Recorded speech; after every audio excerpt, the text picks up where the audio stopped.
Thank you, Madam Chair. I want to say something that I've said before in the public square, and I think recent events have proven comments that I made back in 2020 to be spot on. And that is the following agencies, namely the U.S. Attorney's Office, the Attorney General's Office, and the Essex County District Attorney's Office, namely under John Blodgett, are gutless, spineless. They've done absolutely nothing of use to the taxpayers of Methuen. Corruption in the community, attempts to pillage the public treasury, tough luck, you're on your own. That's been the message up to this point, and it's a damn shame, but thankfully it's not too late. And in terms of the Sturm report, I think that sunlight is the best disinfectant. That report needs to be released. It needs to be released. And I just want to say thank God for our police chief and his team, this mayor, and this city council. Otherwise, all of these folks that we're talking about, these actors who tried to do significant harm to the city of Methuen, the people who live here, they'd all still be here. Thank you. Wow, we got a good show for you tonight. It's about the city of Methuen, but also the state of Massachusetts and law enforcement corruption and local DAs and local attorney general, the governor, all turning a blind eye. And there's one guy that's like stepped out to really, he was on the show. We were asking him, like, we need to see that report. And he threw down. This guy has thrown down. He's become a target. He was hired by the town of Methuen, the city of Methuen, to do this investigation. And what he found out was, it's shocking. It's shocking. It's law enforcement fraud, scandal, the whole 9 yards. We're going to talk about it. We got videos. This is a city councilor here calling it out, and basically his own city is going against what the city council wants. You know, it's silence, threaten this whistleblower. He's a former Massachusetts State Police officer, second time on the show. Let's bring him up and see where he wants to start with this, because this is there's a lot to cover tonight. We got a lot of videos, we got a lot of documentation, a lot of territory. The report is out now. It's the Sturm group. I want to make sure you're following them on X and Facebook and all those other places. Lawrence Smith is his name, or Larry Smith, but on Facebook he's Lawrence, Lawrence. Follow him on Facebook as well. Follow the Sturm group. We have it pinned in the chat right now on X. Make sure, I want to see a lot more followers for what he's doing, because he's now being threatened with a lawsuit for what? For providing transparency about local corruption. It's unbelievable. Our government is against it. Obviously, I get, this. Let's bring him up. Larry Smith, welcome back to the show. Hey, Mike, thanks for having me tonight. I appreciate it. Jeez, man, you since our last show, you've really thrown down on this. I noticed you put out the report. It made a lot of headlines. What's going on? Tell us the latest, and for people who are new to this. Well, before we get going, thanks for having me, and appreciate everybody tuning in. There was something that DJ Beauregard just said during his during that video, and DJ is the I would suspect will be the new mayor as of next Tuesday when the polls close.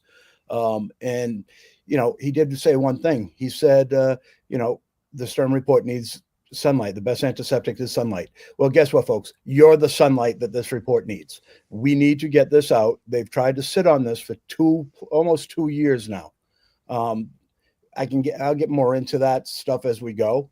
But, one of the things you got to remember, freedom's never given by the oppressor. It has to be demanded by those that are oppressed. Martin Luther King. And what this is they're hiding something, because look at, for example, you saw a Boston city councilor that was arrested this morning for $7,000 for doing a backroom deal and getting a kickback from a family member. So what about the fake cop that fleeced a city out of $400,000+ in illegal salary that he was never entitled to make because he never went to a police academy? And then he forged his records. I mean, it'd be like me walking up to you and saying, Mike, hey, how would you like to be a police officer? Oh, I always wanted to be a cop. Okay, here's a badge, here's a gun. See you on Monday. That is what happened here. And then it proceeded to get covered up. So there's a lot of stuff that goes on into this case. It started way before me. And when this report was first issued, we thought it was going to be left out, but they ended up impounding it at district court at the request of the prosecutor. So that's the new district attorney, Paul Tucker, who used to be the police chief in Salem, who became a state rep for the state of Massachusetts before becoming the new district attorney when John Blodgett retired, who is the other individual that you heard DJ talking about. What you're going to get here is a 30,000-foot overview because it's a 203-page report. And as people have said, every page is just as riveting. And you'll see it from the city councilors' own videos, the letters that they wrote, things of that nature that are in this. They're upset, they're frustrated that they feel like they've been abandoned and left to fight their own battle. And when they do fight it, then nobody's on their side as, they impound the report that's necessary. I'm telling you right now, they went after low-hanging fruit. The low-hanging fruit being the former police chief, Joe Solomon, who's currently indicted with Sean Fountain in Salem Superior Court. They've been indicted for a year, 14, 15 months at this point. There's not even a trial date on docket yet. They're still looking at another compliance hearing on February 3rd. So at this point, you're not going to see them at trial until they've been indicted for almost 2 years at the earliest. It's just wrong.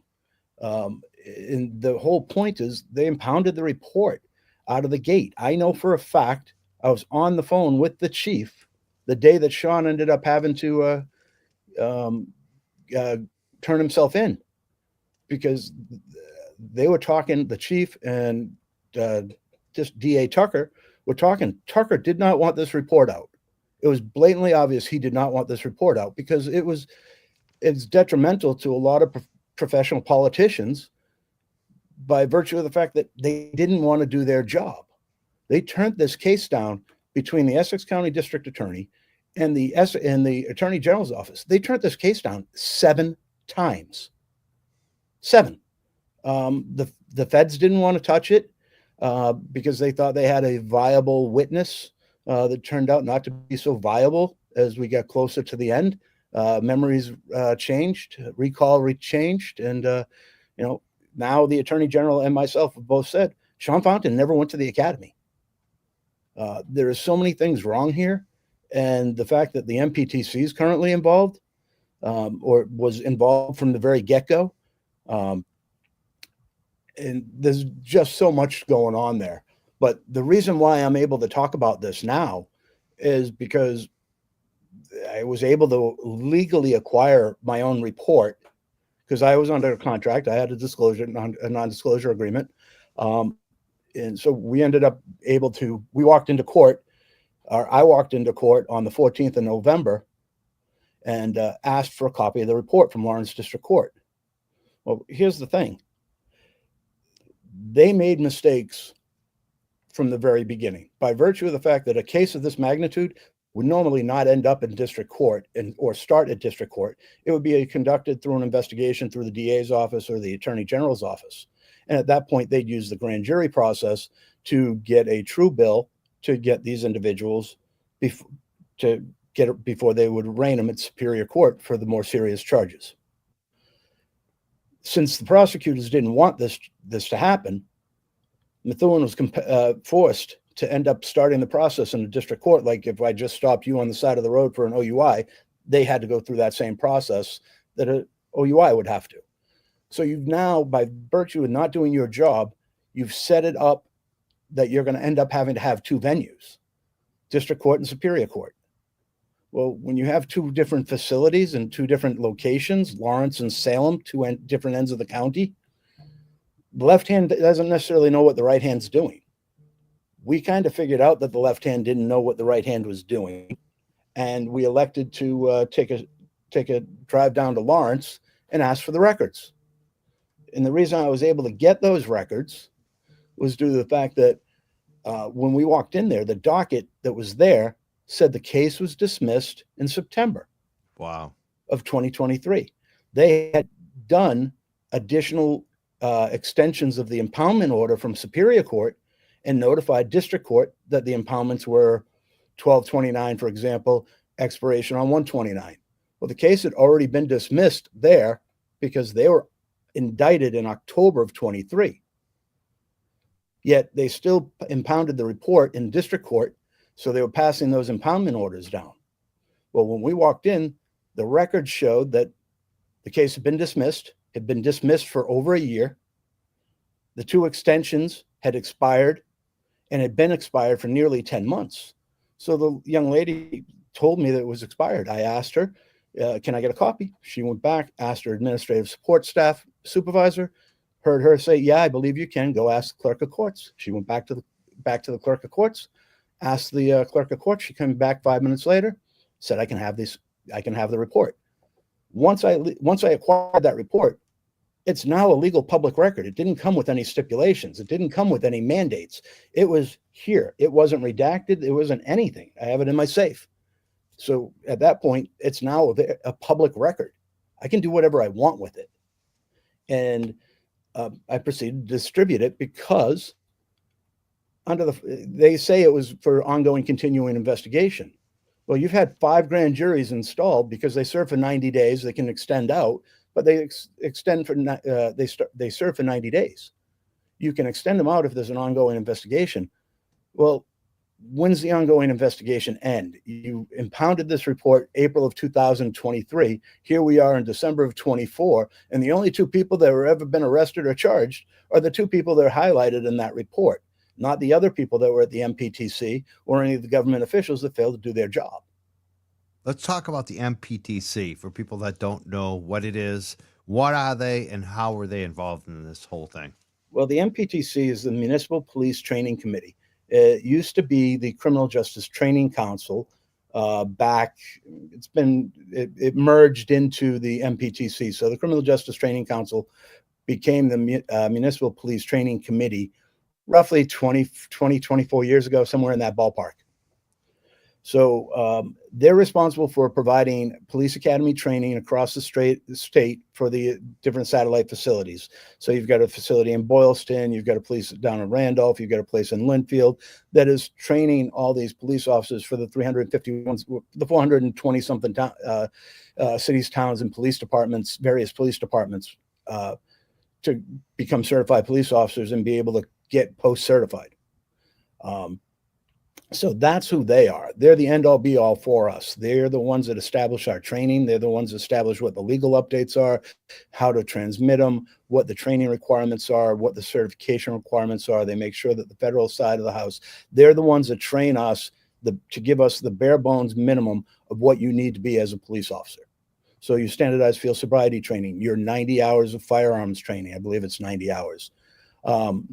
So they're responsible for establishing all those protocols. So they're involved in this because they are the ones that actually gave me a copy of the forged training certificate when I asked for a public records request back in October of 21. So in that response, they turned around and they said, they gave me 3 attachments, and one of them was the forged copy of the training certificate. And they said, and they have this document that Sean Fountain provided to them.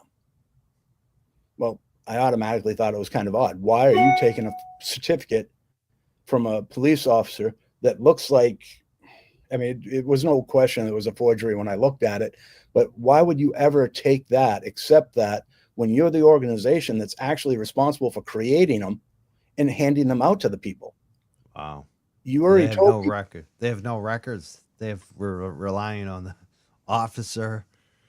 Oh, That's crazy. It gets worse. It gets worse. Yeah. He knew there were no records. Yeah. He knew there were no records because there was a reporter that asked for the training records from the MPTC in February of 19. They knew even earlier. They knew as far back as 2018, there were no training records for Sean Fountain. We have the documentation and we can prove that. So they knew there were no issues, but their response is, well, they may not have found their way here from someplace else from back then. Our record keeping wasn't as good, back then. Okay, well, I think you still need to have something in place to make sure that he is capable and qualified to be a police officer, not the fact that, oh, we might have lost it. And that's where they stood. So there's a lot to it. But the fact of the matter is the MPTC ended up trying to cover this up. I mean, we can show that they intentionally withheld public records from us, from the Boston Globe, from Andrea Estes. We can show you that they changed public record search parameters to ensure that we wouldn't get incriminating emails. Well, unfortunately for them, that was an integrity test I was running on them because I already suspected that they weren't providing records.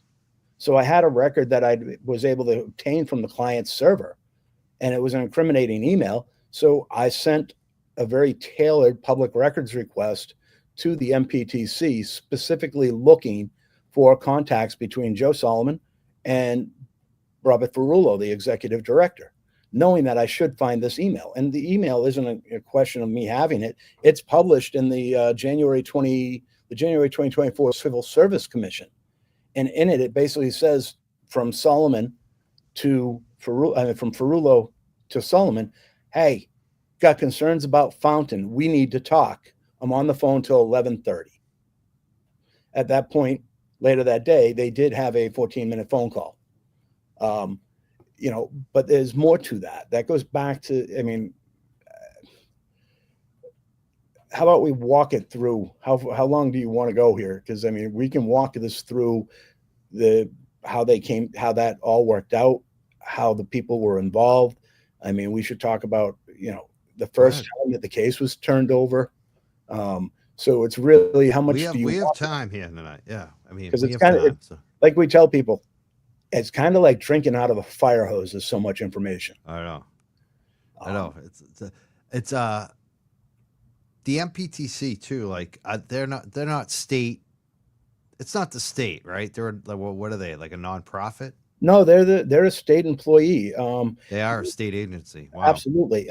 The interim director, the director of training at the MPTC usually comes from the chief rank in Massachusetts.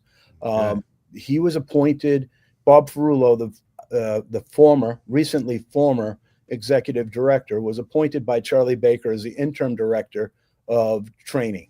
Wow. You think the feds might want to take a look at that then? Jesus, that's like... You would think. But so they appointed him as the interim director. He, chief of Woburn, qualified. You would think he takes the job, and he was the beneficiary of being in the place when there was a lot of money coming in, grant money to help reform and provide training for officers because they weren't able to get training. So he did start a new academy in Linfield. He got the new headquarters up and running in Randolph. So, I mean, he's well liked. Everybody liked him in that regards. But at the end of the day, he knew what was going on with this and didn't do anything. He knew there was a problem with Sean Fountain while Sean Fountain was still a police officer, and didn't do anything to stop Sean from continuing to work as a police officer. Now, the executive director, Robert Ferrulo, is a lawyer. And he's a former police chief, and he's the executive director of the academy. I think he has an idea and understanding of what the Brady violations are. I think he understands what the liability aspects are of having a totally untrained, unsanctioned, unqualified police officer who has a propensity to lie if his mouth is moving. I can show you where he lied on his firearms application. He lied on his application. If Sean's talking, he's lying. Wow. And this was the police officer who ended up arresting or summoning 60 plus people. I mean, it's just mind-numbing. There's possibly 60 lawsuits right there against Bethune. I would suspect. we actually talked about that in prior to my getting hired, because you're hiring me. I need you to understand, because you're going to hold me responsible. Are you sure you want to go down this rabbit hole right now? By virtue of the fact that Solomon's retired, Gallant's under suspension, and Fountain doesn't work here anymore. So the 3 people that you had a problem with, that you hired me to look into this whole thing over, are all gone. Are you sure you want to go down that rabbit hole and rehash this and bring it back up? And I was told unequivocally, yes. I said, you do understand where this is going to lead and what this means and what the liabilities are. And I was actually kind of impressed that they decided they wanted to move forward, because there's a lot of places that wouldn't take this on by virtue of the fact that that's gone. It's not our problem anymore. They're all gone. Let's leave this. Who made that decision to hire you? Was it the city council, the mayor, or the city manager? Who was in on that? I was hired by the interim chief, which was Randy Hagar. Police chief. Okay. Yep. Just prior to the new police chief, Scott McNamara, taking over. So they wanted to hire you. They hired you. Well, I wasn't necessarily the first. They had 2 other companies they went to first before they got to me, and I'm the one that ended up getting it.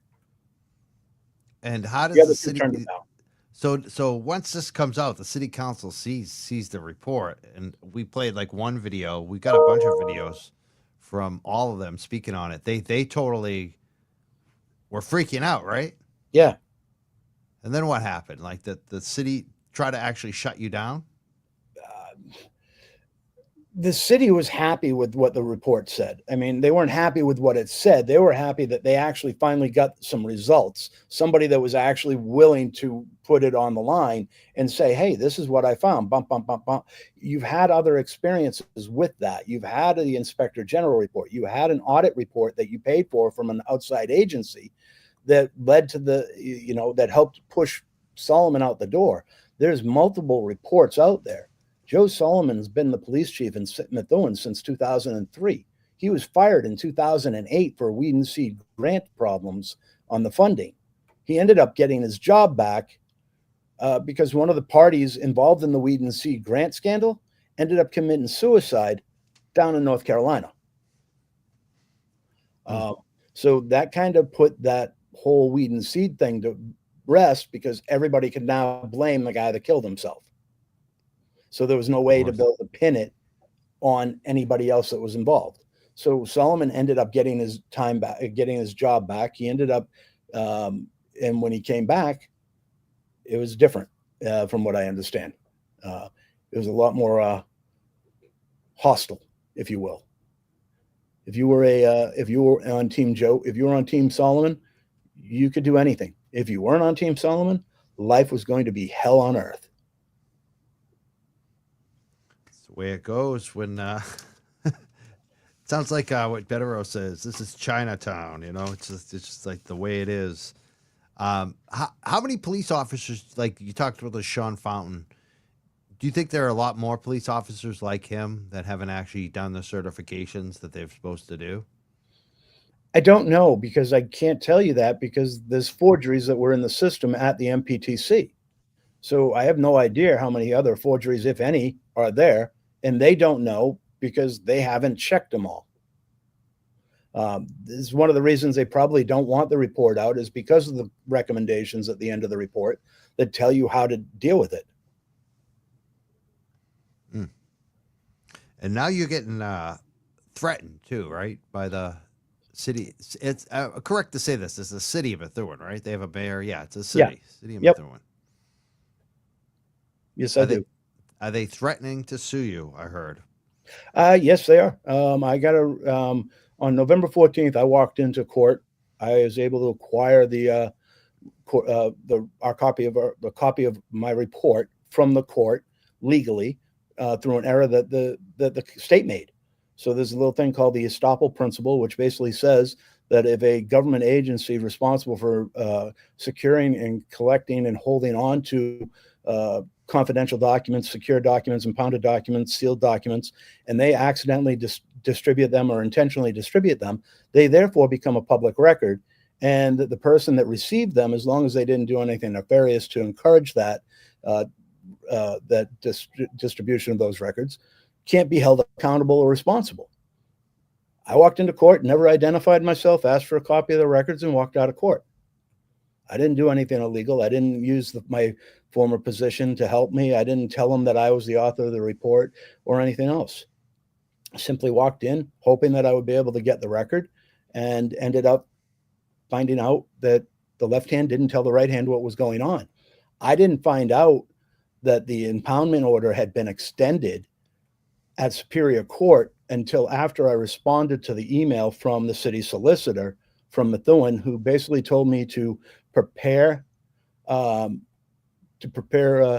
notify my attorney, notify my insurance company to include my umbrella policy, and to what was the other thing? There was one other thing they told me I was supposed to do. Oh, preserve all my records. You're the city solicitor. Who are you to tell me what I have to do? My company's a C corporation. Last time I checked, I don't take orders from you. Got a question here. Is Larry an attorney or ex-police? You want to tell people about your background before you joined the STIRM or started? You're a founder of the STIRM group, right? Yes, sir. I'm a retired Mass State Police Sergeant. I had 22 years there. I had 4 years as a security forces when I was in the Air Force, and I have a master's degree in criminal justice. I'm a certified fraud examiner, and I'm a certified protection professional. And I just let my certified anti-money laundering certification lapse. So you're what I call a serious person.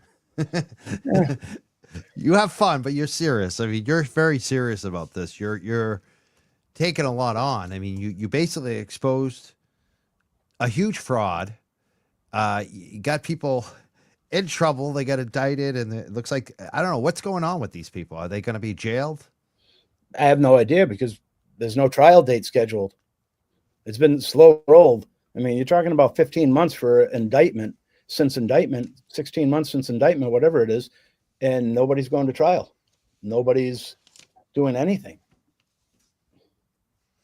Are you worried? Like, are you, because someone, also a few comments on that, worried about your security because you are unearthing a lot here. Are you worried about that type of thing? Why? I mean, what I've used in the stuff that I have is all public record. I mean, 90% of the stuff that's in the 203-page report that they don't want out is public record.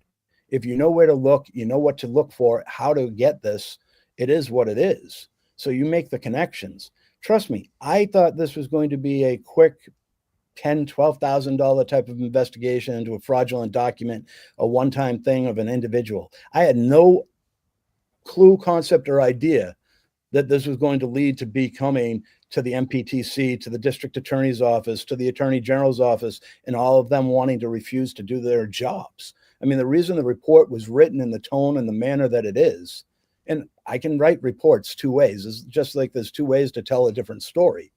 Okay, there's this way. I mean, I'm following, I'm chasing, I'm tailing, all mean the same thing, but they all have different meanings. So how you write a report, we've been turned down 7 times. So my recommendation was, let me write a report to the point that I will shame them into doing their jobs. Because once this becomes public, they're never going to want the report out. It wasn't a first process. This wasn't an accident. This was by design because a response was needed because the prosecutors weren't doing what they were intended to do. I'm sorry. I don't want to hear prosecutorial discretion. Prosecutorial discretion to me basically means I can do whatever I want and there's not shit you can do about it. Exactly. And if I don't want to prosecute this case, I'm not going to prosecute it because for whatever reason. But here you are, see, the female city councilor in Boston got arrested for $7,000. Exactly. You're talking about what's going on here. That's a pittance in comparison to what went on in this town. It's one thing if you do prosecutorial misconduct from like a very low level first time, like a young person caught with some drugs, let's say, that really, just needs a break. That's a different thing than wide ranging police fraud that costs a lot of money. I mean, people that should know better. I mean, this is well, they didn't want to go down this way because they knew, when you take investigations on of this nature, you don't necessarily realize what the dangers are or what the pitfalls will be. But here's the other thing. Had this not been done by an independent investigator, if this had been done by the Essex County District Attorney investigators, or if it had been done by the Attorney General investigators, are you going to tell me that the Attorney General, Maura Healey, who turned this case down 4 times while she was running for governor, would turn around and, excuse me, that she was not going to move forward with this? I'm sorry, I totally lost my train of thought. I kicked something under the desk and said, Don't worry about it. Where? So where was I? Let's just I want to talk about the MPTC and, well, even beyond that, what should the feds be doing? Like you said, the feds aren't doing anything. What would you suggest they be? Who should they be looking at? Who should they be taking a look at? The 2 that are currently indicted, the former executive director. I mean, let's face it, under the tenure of the former executive director, you had an inappropriate sexual relationship between a drill instructor and a student. You've had 3 cheating scandals between Boylston out west, and then you got the current online training scandal with the Acatus. You have the forgery scandal that's gone on. You had the instructors that weren't certified teaching at the academy that Louisa Moeller broke from CBS. So all of that falls on the executive director. Some of it wasn't known in January, February when the governor, because here's the thing, the governor came into office. She then takes the interim appointment for Ferrullo, makes him the permanent executive director. And then the following year, that was 22. No, that was 23. She came into office in 23.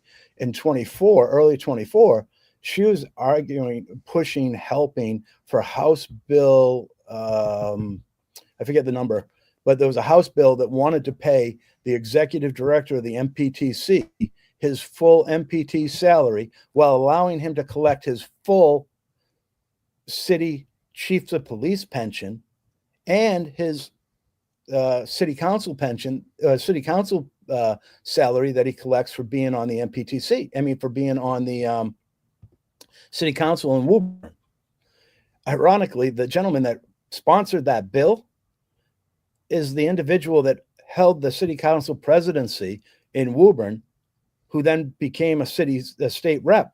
That city councilor is the one that co-sponsored the most recent bill to pay Ferrullo his full salary.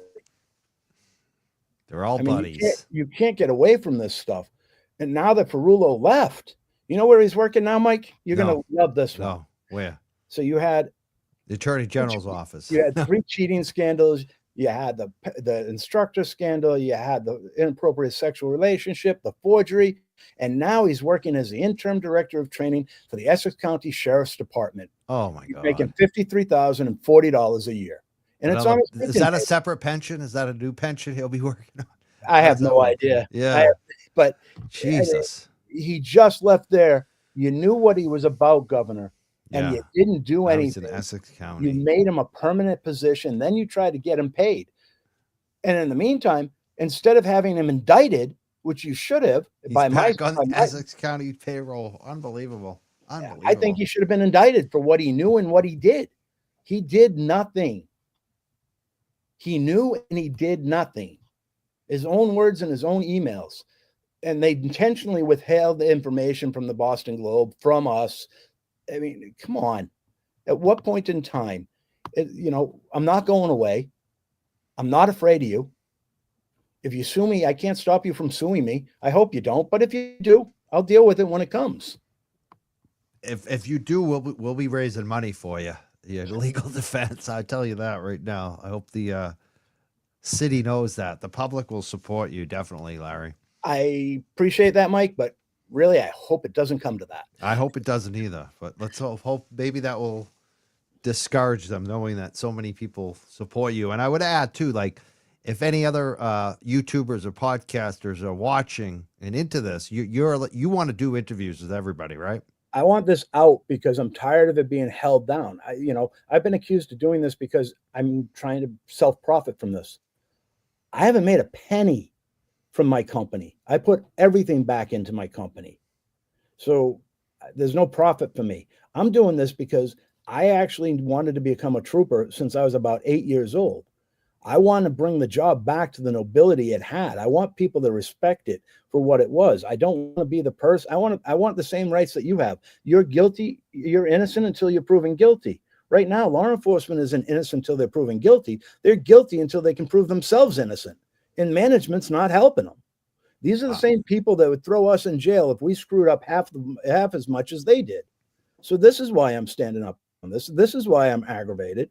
And how do you expect the men and women in law enforcement to go stick it all on the line, stick their neck out? And these are the people that are responsible for disciplining us. God bless you. That's what we need more of. It's good to hear. We had a active New York law enforcement call in like a couple nights ago on a lot of this stuff, and it's just great to hear from so many law enforcement. I feel like are starting to come out and starting to realize that they need to clean their own profession up so that people do respect it again, because there's something that's happened here that's just not good, and this is a big part of it. What about the attorney general now? You said the last attorney general, who's now the governor, stunk on this. Where's Campbell? Is she doing anything at all on any of this? Or no, she's not, right? I'm not 100% sure where they wanted to do something, because my argument is you really need to get it out. You needed to bring in I said you should bring in a special prosecutor type of individual, somebody that doesn't have any ties to Essex County. Well, they decided they were going to do a statewide grand jury, which is through this attorney general's office. They did move forward with that, and they did indict Fountain and Solomon. But at the end of the day, Marina Moriarty used to be a district attorney in Essex County.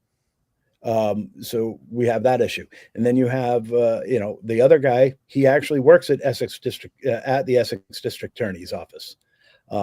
The Essex District Attorney, you heard the mayor about what he had to say about the former District Attorney, John Blodgett. There's other stuff there that needs to be a little further vetted. But, when Joe Solomon was fired in 2008, they cut the locks off his locker and they found 4 pages of inventory. I have the 4-page inventory list. In his locker was police evidence that wasn't accounted for. It wasn't put into the police evidence room. It wasn't signed out properly. And he had 3 guns. He had sexual assault victim information in there, videos, porn magazine, drugs. I mean, this is all stuff. What kind of drugs? What kind of drugs?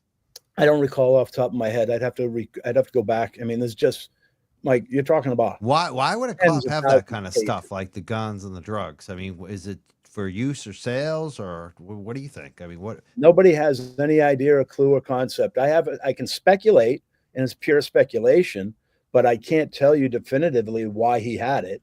But I can't come up with a legitimate reason for him to have it. Yeah, I have some ideas. I already threw a couple out, right? I mean, use or sales.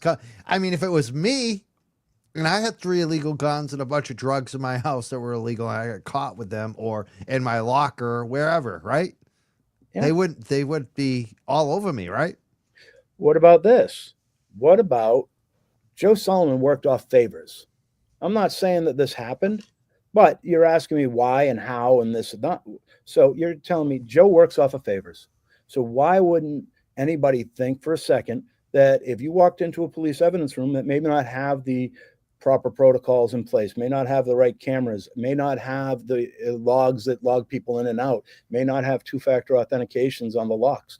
So if you are able to get into that evidence room after hours, you're the chief, nobody's going to question you. You take a piece of evidence out, you go stick it in your locker, and now the case gets dismissed for lack of government prosecution. Yeah, that too, right? That could be a political favor. Oh, absolutely. The evidence disappears against somebody.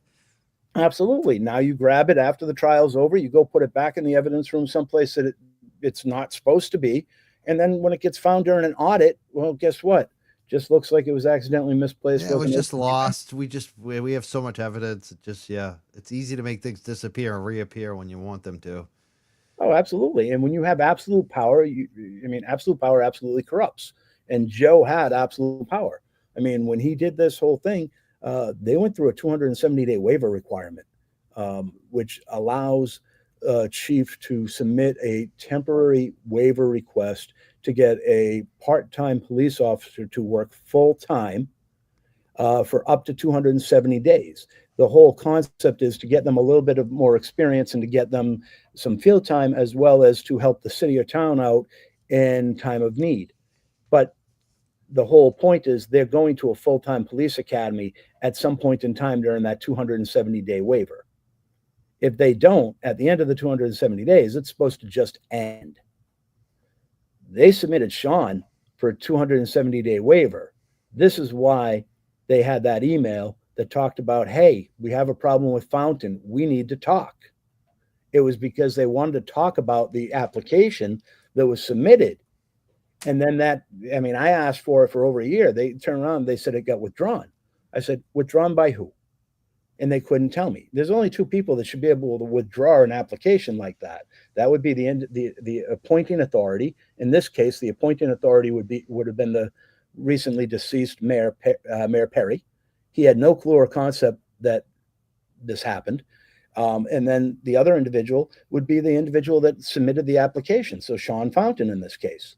Either way, I expect you would have a letter that says that you would like this to be withdrawn. This is an employment decision. You're not going to just take somebody's word, hey, I want to withdraw that, because you're going to get yourself sued. So I would assume that they had that. If they didn't, then you have a problem. I suspected they didn't have the letter because I didn't suspect that anybody actually legitimately requested it be withdrawn. I mean, so they had the opportunity, and it was on an application with another applicant. That applicant was actually put on for the meeting and was issued his 270-day waiver requirement that night. Yet Sean Fountain never went forward, and the last thing we heard about him was in that email and the phone call. Well, we don't know what was said on the phone call, but we know the phone call took place. We know that that email was forwarded to the former COO, who, from what I understand, left under other than favorable circumstances and was relocated to a different area of the MPTC. I mean, not the MPTC, but to another employment agency within the state of Massachusetts. Again, another lawyer. So she left and she went to work at the Department of Corrections. She was the one that was supposed to put together the packages. She got the package on the 19th. On the 20th, Sean Fountain's name wasn't on the meeting list. The associate that was with him on that email was on it. He did get his 270-day waiver request. Sean's wasn't. And nobody could tell me how or why Sean wasn't there. A lot of, wow. I wonder how that happened. It seems just like the system covers there's a network there that covers for each other. It's pretty obvious. Oh, absolutely. When you get up in that rank, I mean, and you get into that rarefied air of governor and political appointed cabinet level positions, they all know each other. They all get along. They all cover for each other. I mean, yeah, they all have a history of covering for everything each other. in the state is, and regardless of politics. If this was Republicans, I'd be yelling and screaming about it just as much as if it was Democrats. I'm more of a libertarian. Yeah, me too. I'm more of a liberal or a moderate. I'd say I'm a moderate, but and I used to be a libertarian, so I'm more about labels. Labels are ridiculous anyway at this point. We're all citizens. We all want the best government. I don't care if it's Republican or Democrat. Like, corruption on either side needs to be exposed. That's the absolutely. Absolutely, Mike. On any side, whether it's it could be a third party person. Who knows? I don't care. The fact of the matter, you get up and you put your pants on the same way I do. Yeah. So you should be treated just the same way as I am. Exactly. There's no real. I mean, look, the reality is, yes, there are obviously different levels and different rules for different people and everything else. It's always been that way. It's always going to be that way. But don't be so blatant about it. Don't be so gross about it. Yeah. What the city council right now in Methuen, if people contact them, should they to be telling them, like, get your city not to sue Larry? Would that be a good idea, actually, to contact them and say, hey, leave Larry alone, support him in what he's doing? No, it's all it'll play out as it needs to play out. I'm not looking. Look, the city council hasn't done anything to me in regards to the Methuen investigation per se. I have my issues with the Methuen City Council, but it's not related to this case. They've been kind of supportive. Like, the statements you sent seemed like they were supportive, right? I was, I was the hero up until the point that I believe you have a letter there. It's a call to action letter. Which one is this? Is this one? We got a few of them here. Is it this one? City Yes, of Methuen? it is. Yes, it is. Let's take a look at that one. Large screen it. Yeah, what is this all about? That is a call for action letter signed by 9 city councilors and the recently deceased mayor. And it is been CC'd to all those entities right there. And basically it is a call to action demanding that the legislator free the Sturm report. This was April 26th of last year. That's correct. And so basically, who were they requesting that this get released to? Their own city? Like, who were they actually? No, they just wanted the report. They wanted the report released. If you see, go back. Oh, to the front page. Basically, yeah, the courts basically they wanted it. Yeah, they wanted the court to release it. They wanted the district attorney. They wanted the report out. But if you go back to page 1, there you are. Rachel Rollins, who was removed for the Hatch Act violation. The auditor, Diana DeZoglio. Yep. Has she responded at all? She seems pretty good. I mean, I've had her on my show. I like her. I like her too. I've not heard anything from her. Okay. Maybe we got to ask her. I did reach out at one point in time with a letter and never heard back. Yeah. Maybe I'll hit her. I don't know. I'm trying to get her back on the show and bring you on. I mean, you got Andrea Campbell, then you've got, Shapiro over at the Inspector General's office. And then you get the executive director of the Mass Peace Officers Standards and Training. So, do any of these people respond to the city councilors from Methuen on this? I don't know. I don't know if that letter actually went out because they used this letter. I believe it was April 28th. There was a meeting, and they ambushed the 2 city council, the 2 state reps, and the state senator. They appeared before the board because they were basically coming on a victory tour to tell the city how much money they were bringing back to the district.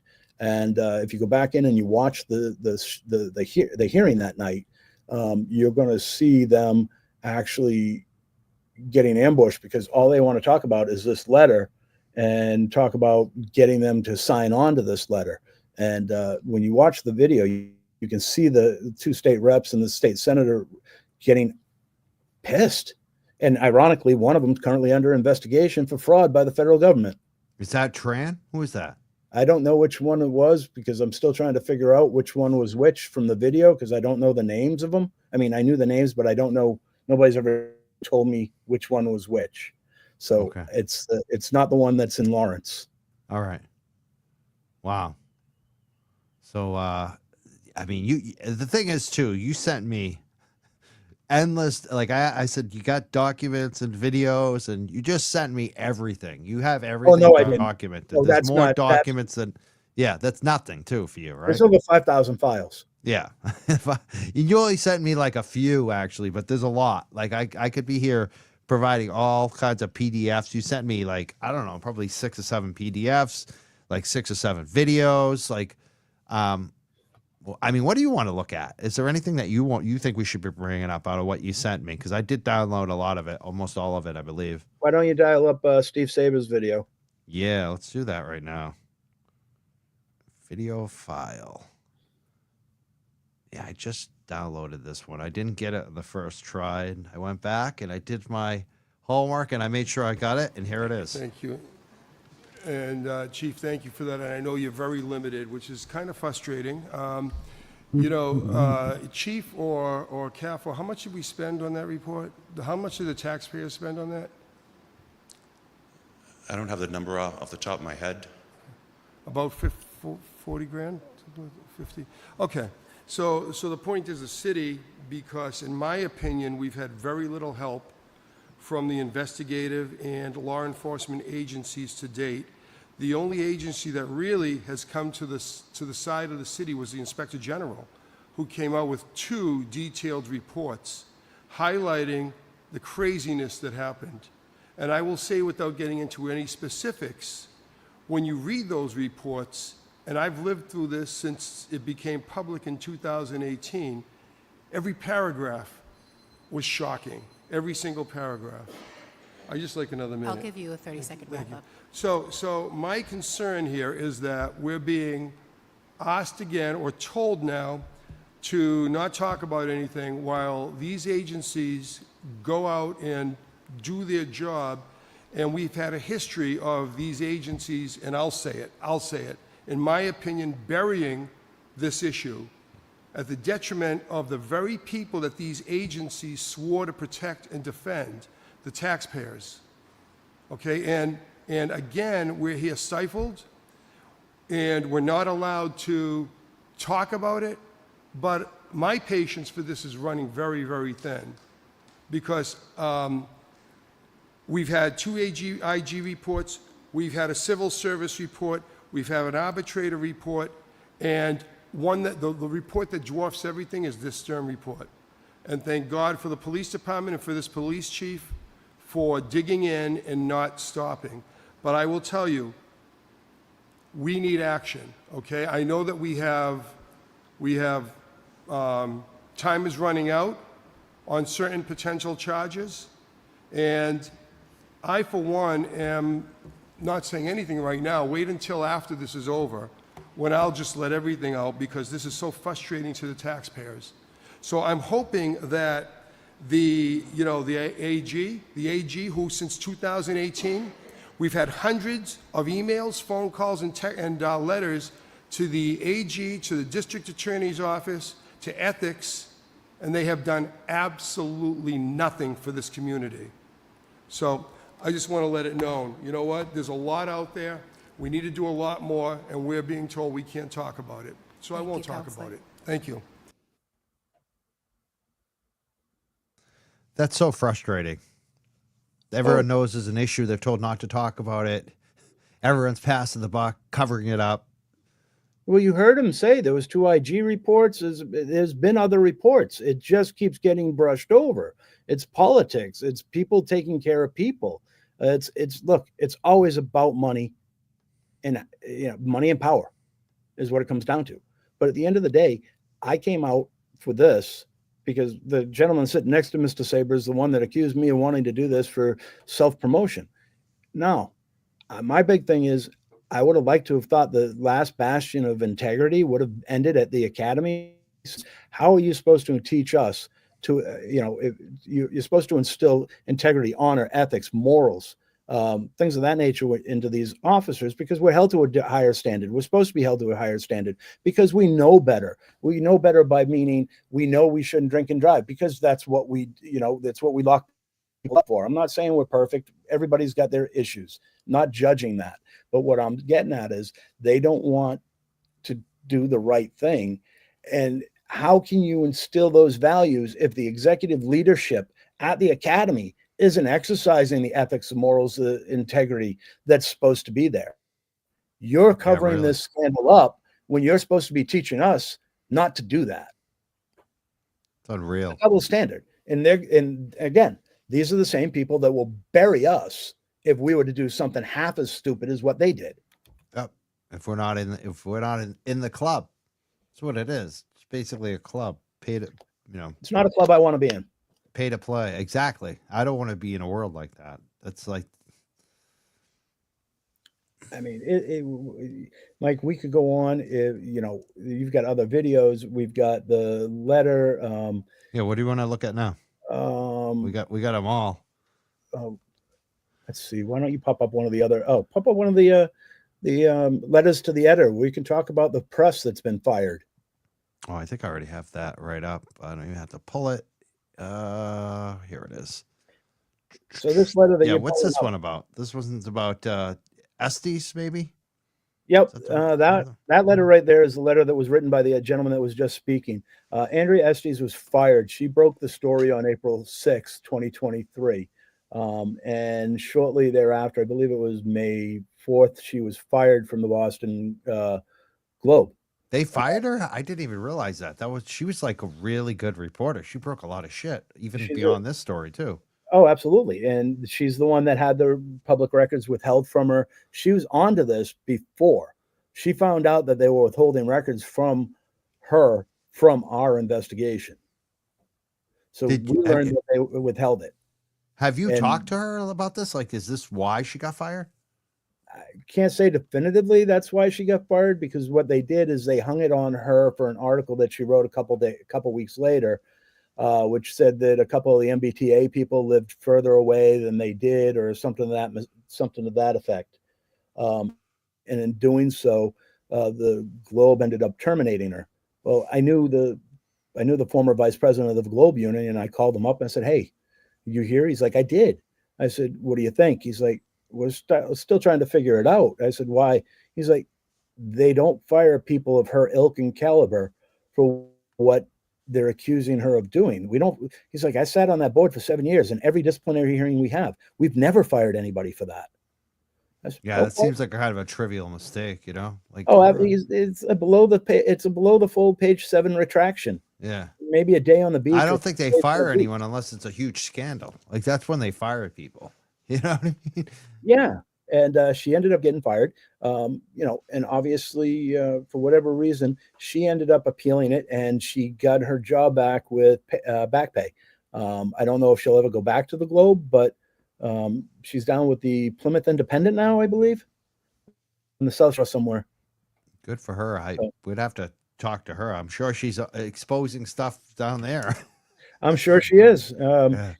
But you can see what this letter says. We've uncovered a corruption cover up that would be considered far fetched, even in a Netflix movie. Which Yeah.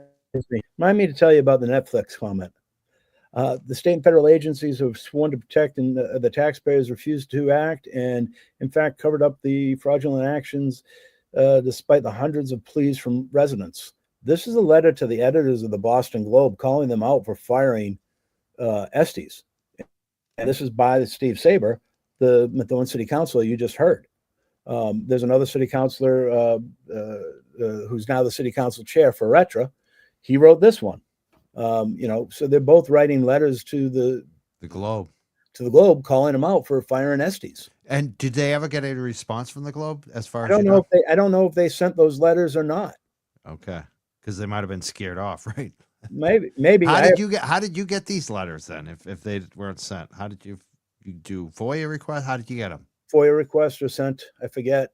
I mean, you got to remember how many documents I have. Yeah. And I've been researching, doing a ton of research for the book that's coming out in hopefully June. What's the book going to be called? Where will people be able to get it? We're going to have the website up sometime in January, but right now it's we don't really have any pre-sale or anything. It's just word of mouth at this point. But come January, we should have the website up and whatnot. But it's going to be 6 Degrees of Corruption, the Fleecing of a City, and that's the first book. And that ends with the trial, I don't know when the trial is going to be at this point. Oh yeah, here's the cover. We got the cover right here, right? Yep. Perfect. And then we have a second book that's coming out, and it's going to be 6 Degrees of Corruption, the investigation. Excellent. Where can people follow you too? I said the Facebook. I know you also have Sturm group, Twitter, and Facebook. Are those all the places, or are there other places that you want people to follow, or websites and things like that? I'll be able to get you more of that information. I have somebody that's going to Okay. stand all that stuff up for me because I'm not very good at the social media component. Yep. Well, we have it pinned, definitely, the Sturm group on X, because I know you've been posting about it there. I follow you there. There's also a Sturm group on Facebook, so definitely people should check that out. It's pinned in the chat right now. Yep. And I'm going to actually post the our YouTube channel monthly membership, because people keep asking about that in the Facebook and the YouTube chat too. So Yeah. check those both out. Thank you so much, everybody who's watching right now. I want to thank MJ, who's our moderator, Scott McGinnis, some other folks doing a great job. and our YouTube chat. Thank you so much to our moderators always. You have other things, other videos, other PDFs. What else do you want to look at here? Yeah, you play whatever you want, and I'll tell you, and we can have a conversation about it if you like. I like the video files. I think those. Let's do. Who's Eunice Ziegler? She's the chairman of the board and currently on the board that appoints judges. Oh wow, so that's the governor's council, I believe, Yes, right? she's now on the governor's council. Thank you. Couldn't think of the name of it. She won this past election. So let's watch what she had to say about all this. At this time, I'm going to pass the gavel over to the vice chair because I do have a couple of short comments.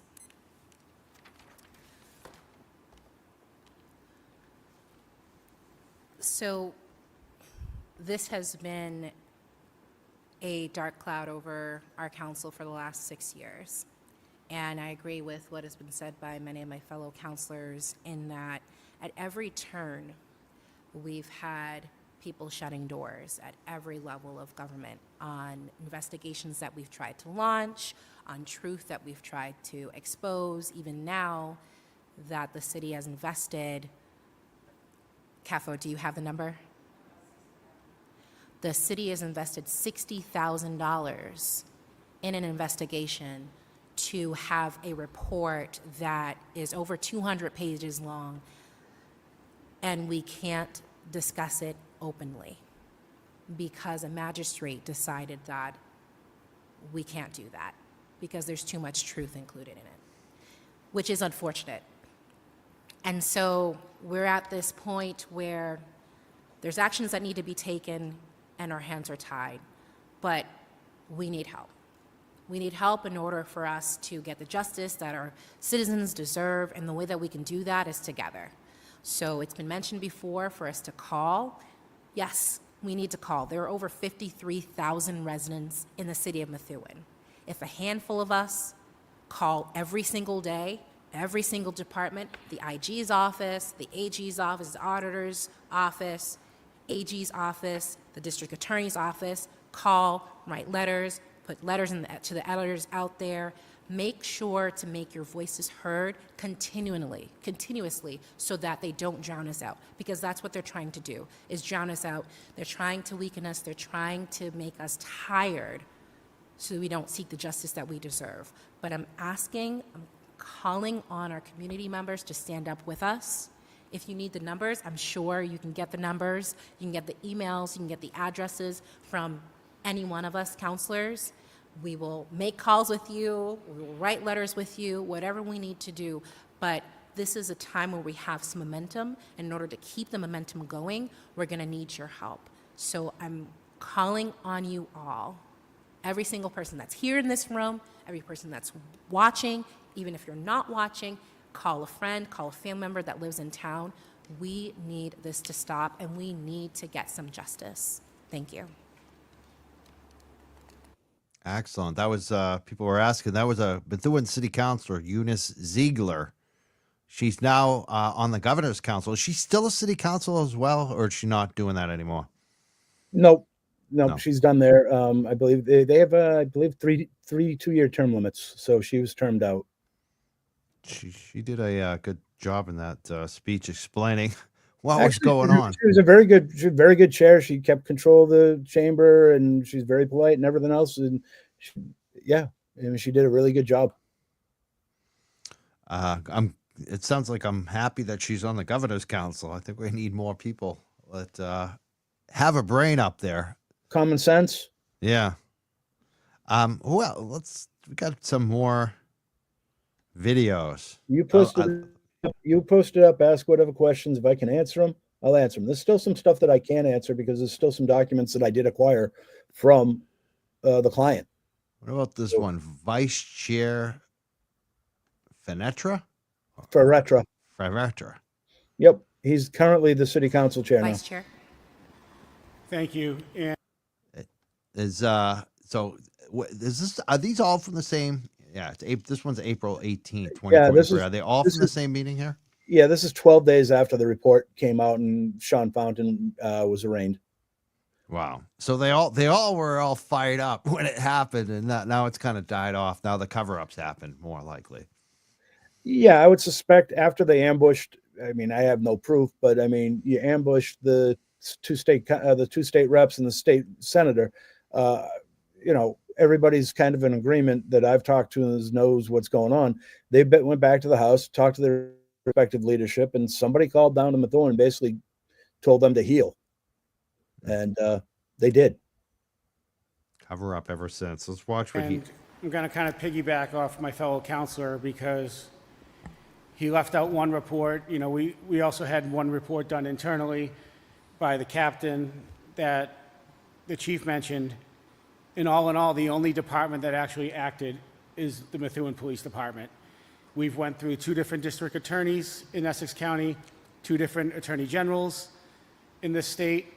One of them is now the sitting governor of Massachusetts, and all of them have just buried their head in the sand, protecting each other, while the 53,000 citizens in Methuen were sat here holding the bag, while we all got ripped off of hundreds of thousands of dollars, and you know that certain people that were employed in the police department just made a mockery of the city, using it, you know, for their own benefit. And when you read these reports, and we've all read them, even, you know, the ones that weren't impounded, and you sit there and you wonder, how can somebody not be charged after reading those reports? It's mind-boggling. And the only thing I've come up with is it's everyone protecting themselves, being afraid of what would come out if somebody was charged, because they're afraid of what doors that will open. And myself hoping that somebody, either whether it's the district attorney, the attorney general, U.S. attorney, somebody is going to step up, hopefully, for the citizens of Methuen and be the one that's going to finally charge somebody and not be concerned about what the ramifications are, because ultimately you took an oath to serve the Commonwealth, the citizens of the Commonwealth of Massachusetts, and not to protect and serve your colleagues and your buddies. It's to protect the Commonwealth of Massachusetts and your constituents that voted you into office. So, if you know, I'm sure at some point this is all going to get back to people, and they're going to not like us because we're going to put the pressure on. But at some point, you've got to step up and do the job you were elected to do. That's all. I have a feeling some people don't like you now, Larry Smith. Oh, there's a few, but it's a long list, and might as well get in line. Yeah, we have some more PDFs too, don't we? We got a lot of documentation here. How about this Healey? Let's look at this one. Because I just see that the headline Healey, Governor Healey. I want to see what that one's all about. God, I don't know what that one is. Let's see. Is that it? No. Oh, this is a long one. Call to action. This is basically a Boston Globe article, it looks like. Oh yeah, that's the Boston Globe article where she's calling to pay the executive director of the MPTC his full salary, when in reality, he's been, you know, cheating scandal, inappropriate relationship scandal. She's the one that appointed him as the full-time director, and then she turns around, she's trying to get him full salary to go with his full pension. It's insane. And that's what really drove me over the edge, was back in February, March, when that article came out. At that point in time, I knew there was no continuing ongoing investigation, as they all said, which is why that report was impounded. She's advocating to give him his full salary when she should have indicted him when she was the attorney general. So that's why that's there. What about this one? S Fountain card redacted. Should I look at that one? Sean Fountain's yellow card redacted. Yeah, I got that through a public records request. We got a lot of documentation here tonight. What is this one? Oh, here it is. So this is the actual, the forgery? Is that what's going on here? It's one of, we strongly suspect, because when you look at the lines here where his name is, doesn't look like his signature from any signatures that we have. And we have firearm signatures from back in the day. We have job employment applications. We have mortgage applications, things of that nature that have his signature on it. That signature does not look like his signature. When you're looking at the line across the bottom here, When you take that line out and put it into a computer program, again, not my forte, you can tell that there's two different color blacks here. So how would you have two different color blacks? And the other thing is, if you back that up 1 second, I'll show you something. Does that have his address on there? An old address. Okay. Just because I just noticed that, like, that's one thing we don't want to do on here, just in case. Like, it's an old address, but all right. if you go back, I can show you the top of it. Massachusetts Criminal Justice Training Council. That's been a defunct agency now for 20 years. How do you get that? Does it match up with the date? Oh, it matches up with the date that they were here back then. But if the organization hasn't been here for 20 years, and the Attorney General, Campbell, and myself are both saying he never went to the academy, Yeah, how did you get this card? How did you get this card that says Criminal Justice Training Council for an organization that has been defunct for 20 years? Yeah. If he never went to the academy, you notice it says pass, P for pass in the score. Yep. All the other cards we have test scores. So that's how you kind of figured it out. No school director signature. Yep. A stamp over here. There's somebody else had one that said they failed, but they actually passed and had their certificate to prove it. So there were some questions about other documents that were there.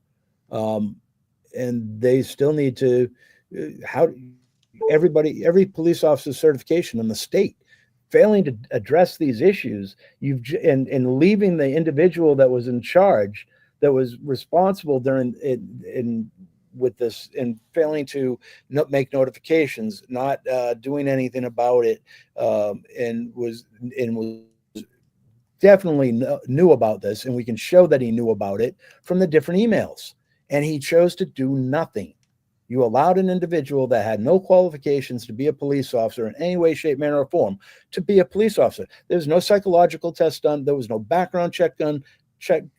There was no firearms academy, 90 hours of firearms academy, or anything else done at an academy level. He didn't even know how to do a standardized field sobriety test, and I believe he had locked up somebody for an OUI. So that's what that card shows. What kind of a conspiracy is this? It has to be somebody that has some knowledge and some access to records. Otherwise, you couldn't have created a forgery with a Criminal Justice Training Council card. What's this one? There's another PDF I'm kind of interested in looking at. Hopefully it's not something that I'm not supposed to share. I know you sent me a couple things I'm not supposed to share. No, one of them is just a chapter in the book, but that's the chapter that talks about all the abuse that went on with the reporters. It's taken a while to come up, so maybe maybe that's the one. If it's a chapter, it might be. Is it the FG? What's SG final? Oh, that's the final report. That's the 203-page report. Okay, that's the one we should want to look at, right? Yeah, you can if you want to. I mean, it's 203 It looks pages. like it's taking a while to come up. You scroll through it and tell me what you want to talk about. I'll talk about it. You know what? Let's play. While we're waiting for that to see if it even processes, it might not come up on StreamYard because it's such a large. Oh, it looks like it did pop up. So we can look at that tonight too. Final report. This is the report that they didn't want the public to see. But now you can all be the sunshine that they desperately say. Yeah, now I can send it to everyone. We're gonna have to upload this. You know what? I'm gonna try to upload it to our Facebook group, the Young Jerks. Yeah. And if anyone wants access to this, I can send it over to them. I have a copy of it now. So it's on all my Facebook, my Sturm group Facebook, There my you LinkedIn profile. Just go in and you'll be able to download it from my Hightail account. So you're on LinkedIn too. Is it under Lawrence? Yes, sir. Lawrence, LAWRN. No, WAL. Let's say it again. LAWRENCE, right? Like the city. Like the city. LAWRENCE. Smith, and they'll find you on LinkedIn too. Yes. And Facebook, I know you're there because I follow you on Facebook. Perfect. I got some more videos here. Which one do I want to play? How about this Nicholas DiZoglio? Is he related to Diana DiZoglio by chance? I don't believe so. Because they're both from Methuen. She's from Methuen too. That's fun. Right. If they are, they're a distant cousin. Yeah, it could be just a big extended but family. I don't believe they are. Okay. Counselor DiZoglio. Thank you, Madam Chair, and through you. Just to, speak on, in continuance to what Councilor Ferretra just said, it's amazing, reading the paper and hearing and seeing the no comment come from some high officials. That right there speaks guilt to me. I look at the MPTC and I think of how high that relationship goes up. Public knowledge in the paper. I'm speaking exactly quote for quote what's in the paper. The impoundment order affects the parties and impacts the parties. I would caution against straying into anything that could be construed as getting into the content of anything. Okay, so Lieutenant Governor and the governor and all those people that are related in relation to this report, is public knowledge. So I'm just speaking towards how high this goes and how the no comment continues to come down. It just shows that this city has taken the right steps as a collaborator with the chief to really try to put this into light. I think if you see how fast this was impounded too, it blows my mind on how aligned some folks were after this whole action went into place. So as a city, if you are watching this tonight or watching this days after, I recommend that you reach out to these other agencies and state agencies and voice your concern too, because we're lockstep. We're continuing this push, and we're going to need as much help from the city and other agencies to really push this over the finish line. So without saying any more, I don't want to upset the solicitor in commenting, but this goes all the way up. So make sure you make those phone calls in the next week or two. Thank you. It just occurs. Oh, sorry. Go ahead. The funny thing about all this is they're trying to sue me, and I did something they actually wanted done. I was able to figure out a way to legally acquire the record that they all wanted out. I legitimately did it. I did it clean. I did it the right way, knowing what I know, that there was a distinct possibility that the left hand wasn't going to tell the right hand. Yes, that's my unfair advantage. I knew that it was a distinct possibility. I had no idea definitively. And then when I walked down to court and they were actually willing to give it to me, I'm going to take it because I'm not under any obligation to tell them. If I knew that it was impounded, I'm not under any obligation to tell them. But at the end of the day, you have a lot of people that are aggravated, upset, pissed off that this is going on. This isn't supposed to happen. Yeah, this DA, Paul Tucker, who wanted it impounded, he used to be a police officer. I just wonder if he has some kind of you question, does he have some testing fraud in his background? Like, what's going on? Why is he trying to cover this up?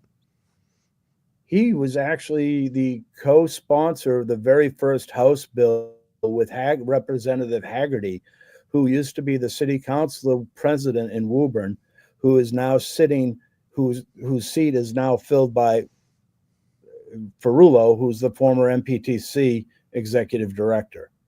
They all know each other from the Big City Chiefs Conference, Big City Chiefs Association that they all belong to. Because you're talking about Tucker and Salem, Ferrullo and Woburn, Solomon and Methuen. They're all, two different. They all know each They're other. all up in the general area. So they all know each other. They've been friends for years. Yeah, absolutely. What is troubling is that they want to sue me based on the fact that I legitimately acquired this record, but there's no expectation at this point that there's going to be any additional. How would you say that there's an ongoing, continuing investigation? The rules of impoundment in the state of Massachusetts, there's a very thick manual on what you can do for impoundment and how long you can impound things and what aspects of it should be done. And what comes into play here is, in that it specifically says an impoundment order has to have a definitive end date. Well, the impoundment order that they pushed through on the 31st of January of this year at Superior Court says all records are impounded for the duration of the Superior Court case. Well, that's not a definitive end date. So why is it? How do you get a continued impoundment? You can't impound the entire document. You're supposed to just articulate what parts of it that you need. So if the rest of the document is irrelevant, for example, why is the MPTC relevant to Solomon and Fountain in regard if you're not looking to target any of the people that are involved in it from the MPTC? So why not release the MPTC sections? Why not find out that the first person to turn this case down was the head of the public integrity unit for the Attorney General's office? Why not find out that that same head of the head of that unit was also the the delegate from the Attorney General's office to the MPTC? He sat in on these board meetings. He sat in on these votes. He helped with legal updates. He knew about this. He was probably the most qualified person to run this investigation. And he turned it down initially in June of 21, saying that it was lack of evidence. Well, guess what? Shortly thereafter, he left there, became the chief of staff and general counsel at the MPTC with a $33,000 pay raise. So you have a lot of names in this report. Tell us about retired North Andover Police Chief Richard Stanley. What's his role in this? What happened there?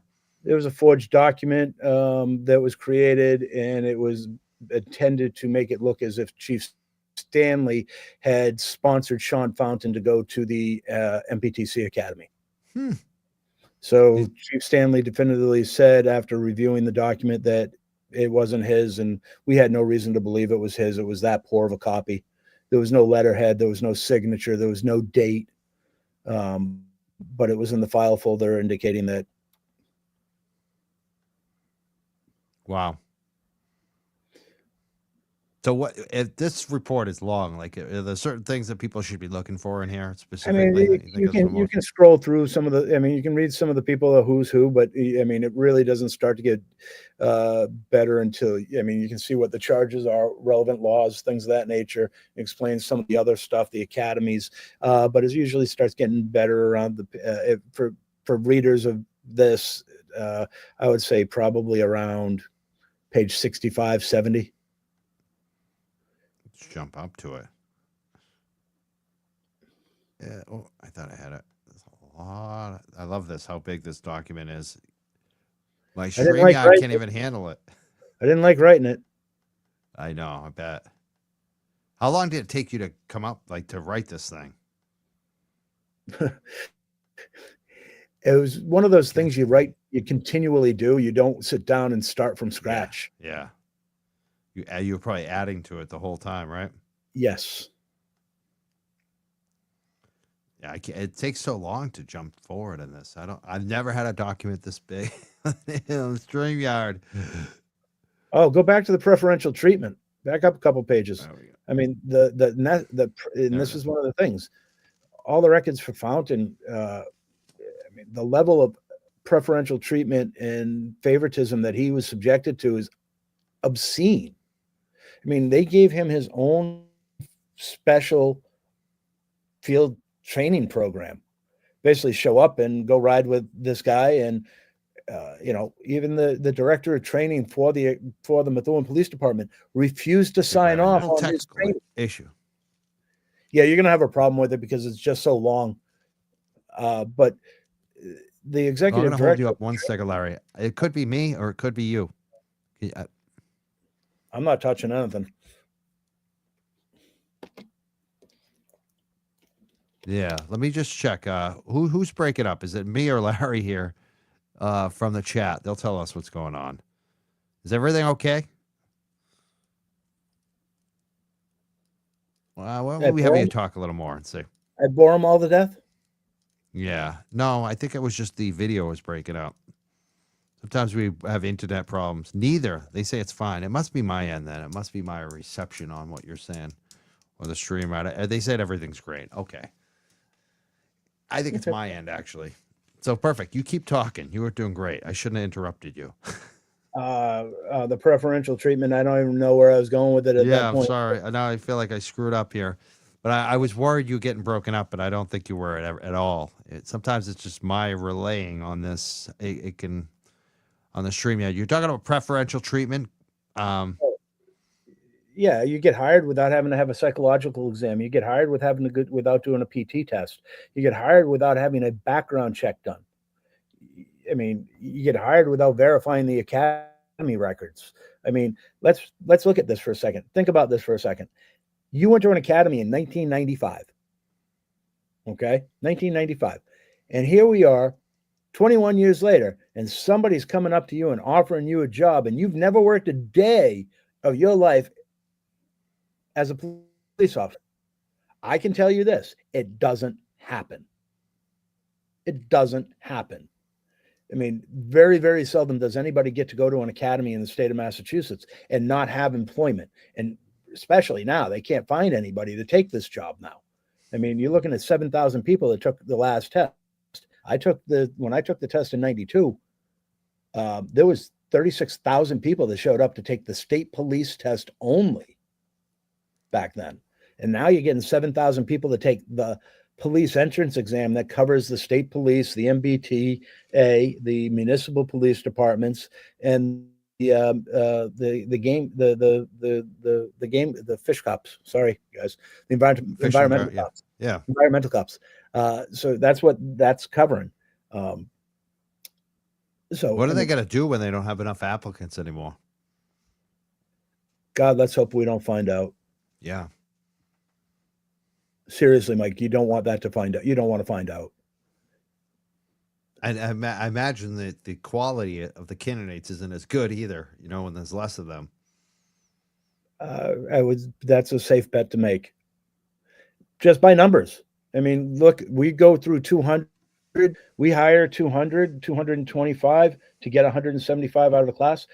That's 2,000 we go through. Yeah.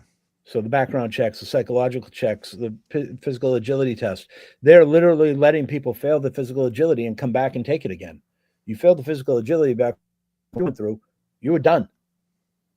There was let's go again. There was enough people next.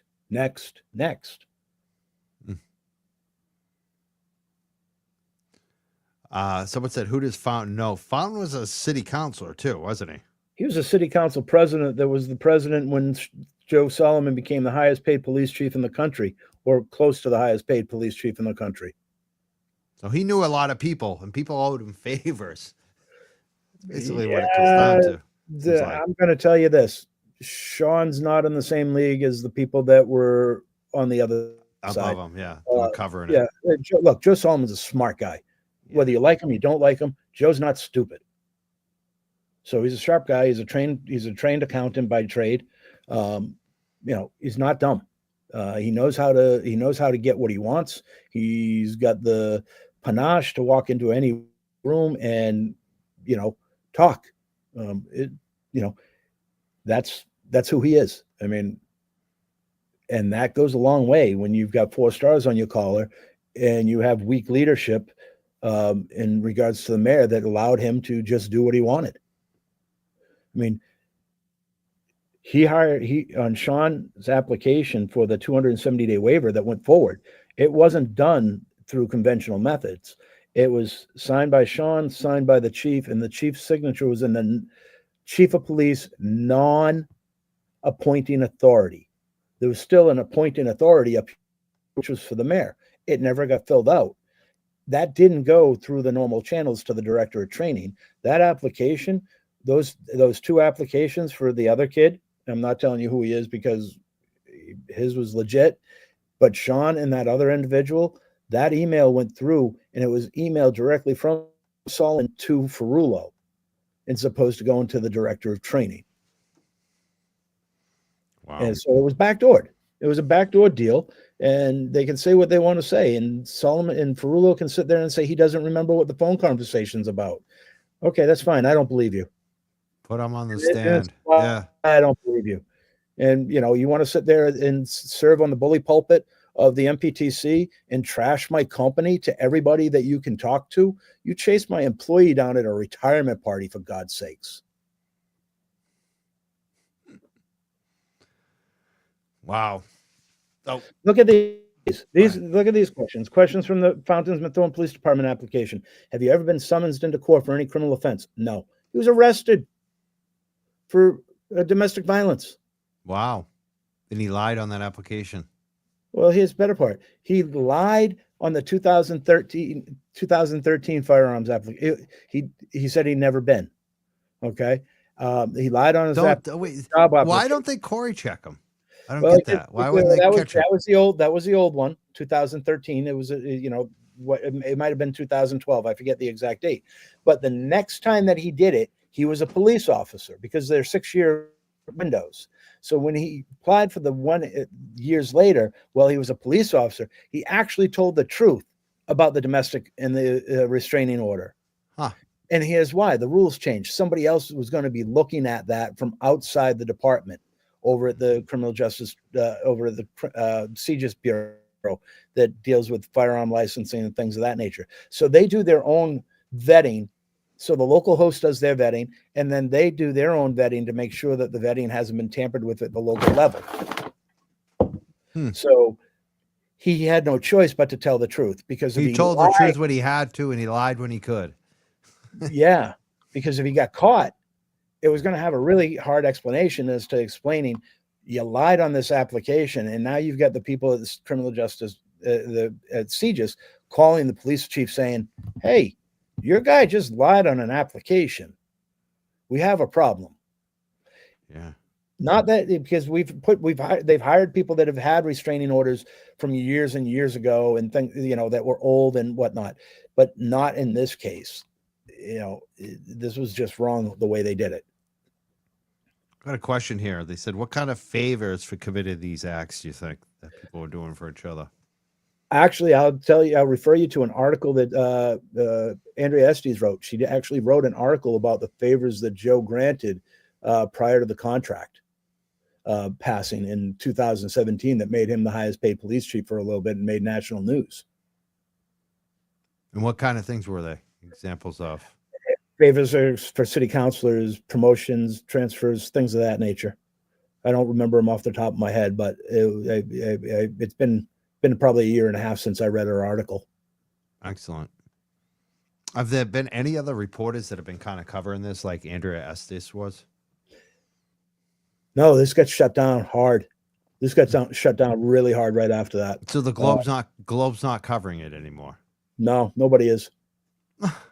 You are.